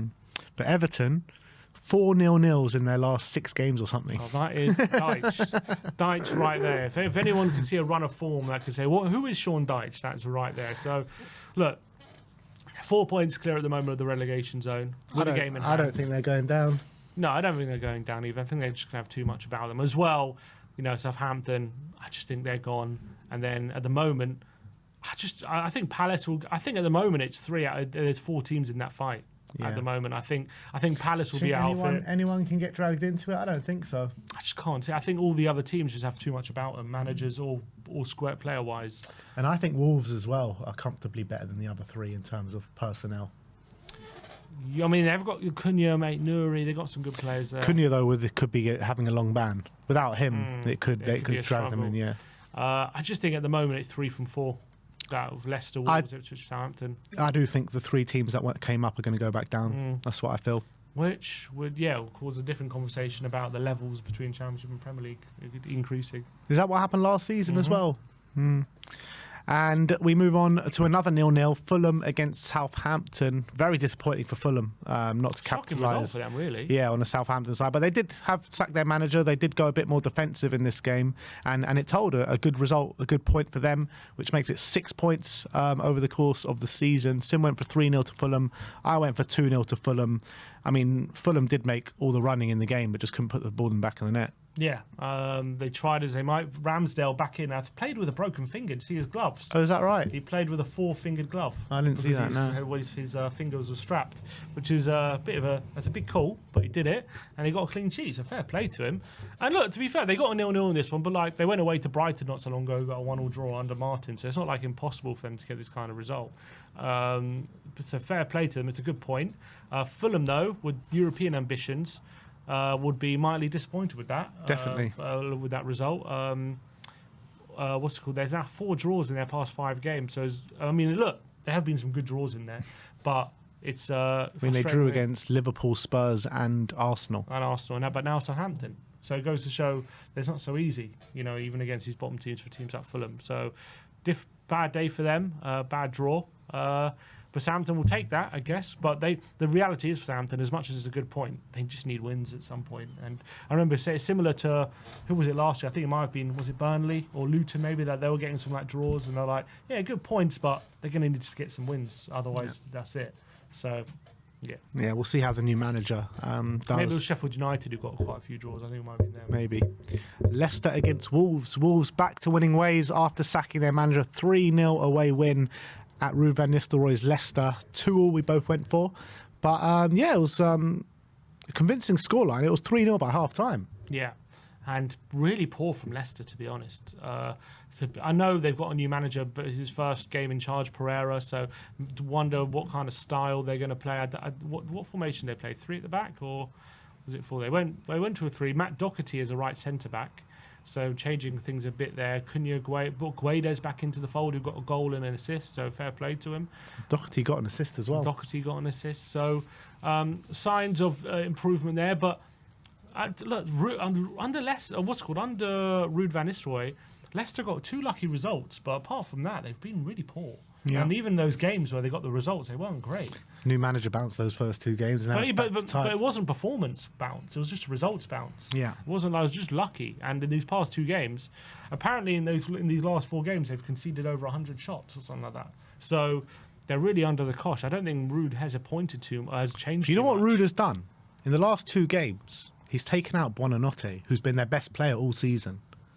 I just don't get that. He's been on the bench for both these games. And he's dropped Harry Winks. What's he thinking? And Harry Winks has also been one of their best players this season. Come on, put Winksy back Literally the 2 players that have really stood out. I mean, Vardy aside, Vardy as well stood up. But these 2 players, Buonanotte and Winks. I'll tell you what's a big problem. Well, a big problem is he's playing Cody and Vestergaard as centre-backs, and they are just two massively slow coaches. Where's Wout Fires? Like, and apparently he plays a higher line as well than Cooper, and he's doing that with Cody and Vestergaard. I mean, it's a recipe for disaster. Yeah. I think Rude is in for a bit of a rude awakening. Yeah, say. absolutely. They are still 17th, but at the time of recording, 2 points above Wolves in at the moment. So, look, they're clearly in a massive relegation fight. I don't think... look, it'll be interesting to see what they do in January. They're going to need reinforcements if they're going to stay out of the relegation zone, in my opinion, especially with the centre-backs they have. But at the moment, Rude hasn't really changed the performance level. Albeit, I think it's got worse. I feel like we're seeing a bit more Vardy in goal scoring positions at the moment because he had a goal cleared off the line and he hit the post and stuff. So he was getting involved, and he's had a few moments since he's come in. But they're defensively, they're all over the shop at the moment. Yeah. Let's go to Old Trafford. Manchester United 0, Bournemouth 3, which carries on Amorim's really hard start to life at Old Trafford. Both of us went for Man United wins. They're calling him Ruben Interim. Look, I thought Man United had some late rallies in both halves, but Bournemouth, the ones that had the quality, they scored midway through the first half, and they got 2 quick-fire goals, didn't they, midway through the second half, and that was that. Yeah, I mean, I wasn't watching it, but I saw the highlights, and it's just shocking defending. For the corner, Hyson again. This guy's turning into a bit of a menace from corners recently. Got another goal, brilliant header from him. But the defending from Mazraoui for that penalty from Kluivert, so poor, just lazily diving in when he doesn't need to, and Kluivert burying that penalty. And then the Semenyo buries it straight away after the second goal to make it 3-0. And it was a bit of an embarrassing display for Man United defensively. Look, again, in possession, they had chances, and you can see patterns of play. But at the moment, Amorim is fighting against the wind at the moment. He's trying to change things, but he's doing it mid-season when, he's basically, again, using these games as pre-season because he's trying to work out what his best team is, and it's costing them points and goals at the moment, and it was a really poor display from them. Look, I think whatever happens, as long as they don't get relegated, I think they're going to keep him this season. So I don't think he's in danger of his job, but obviously it's not nice to watch at the moment for Man United fans. And Amorim, what can he do? He's just trying to work things out.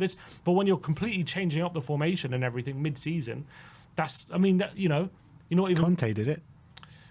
Conte did it, yeah. And got us top 4. Yeah, but we had to wait. I mean, there was an immediate uptick, but then you remember we went through that run in February or March where we lost to Southampton and Wolves and Burnley all in a row, until we really got it right. So that's what they're going through at the moment. Yeah, they did have 4 big chances in the game though, and come away with no goals. So you got to be more clinical than that as well when the chances come. Yeah, but I think a lot of them were at 3-0. All right, next up and last but not least, Tottenham against Liverpool. 6-3 to Liverpool at the Tottenham Hotspur Stadium. Sim went for 3-2. I went for 2-1, both in Liverpool favour. So we both get a point here. And yeah, outclassed, outmatched. A tied Spurs team trying to take on the best team in the league. And not the races. Gary Neville said we have to put Spurs at 4:30 on a Sunday every week with the goals that we have in our games. And look, there's another goal fest at the Tottenham Hotspur Stadium, but unfortunately this one was I think the scoreline doesn't even represent how not a contest this was. Liverpool destroyed Spurs from start to finish. Spurs really struggled to contain Liverpool's attack. They just got in at will. It was so easy for Liverpool to get in on Tottenham's goal, and it could have been even worse than 6. Tottenham, obviously at 5-1, showed a little bit of fight, got a couple of goals, and maybe there were inklings of a comeback, but even then, Liverpool straight away put that to bed, made it 6-3, and it was game over. And look, it was a goal fest. It was probably great for the neutral, but Tottenham really out on their feet after a good win on Thursday to get through in the cup. This was, back to reality, I guess. And then last but not least, we go to the star men. Sim went for Raul Jimenez. I went for Iwobi, and in true classic fashion, every time we go for a head-to-head, none of them get points. And you think you're going to Fulham at home against the Southampton team that are shipping goals left, right and centre, and it ends 0-0. Yeah, classic. I thought it was guaranteed goals and not even one goal. And Jimenez didn't even play. He didn't start. He came on and done nothing. So, terrible star man pick from me. So we finish off this week 153 to Sim, 157 to myself, and we move. We'll get to predict the Prem in a couple of days' time. But thank you everyone for joining us today. That is the end of the stream for you guys today. Thank you for joining us for this nearly 3-hour stream where we had to delve deep into the shit show that is Tottenham Hotspur, or was yesterday anyway. But we move. We look forward to Nottingham Forest on Thursday, and a Merry Christmas to you all. Have a good one, and we'll see you all very soon. Like, subscribe, and comment, and as always, come on you Spurs.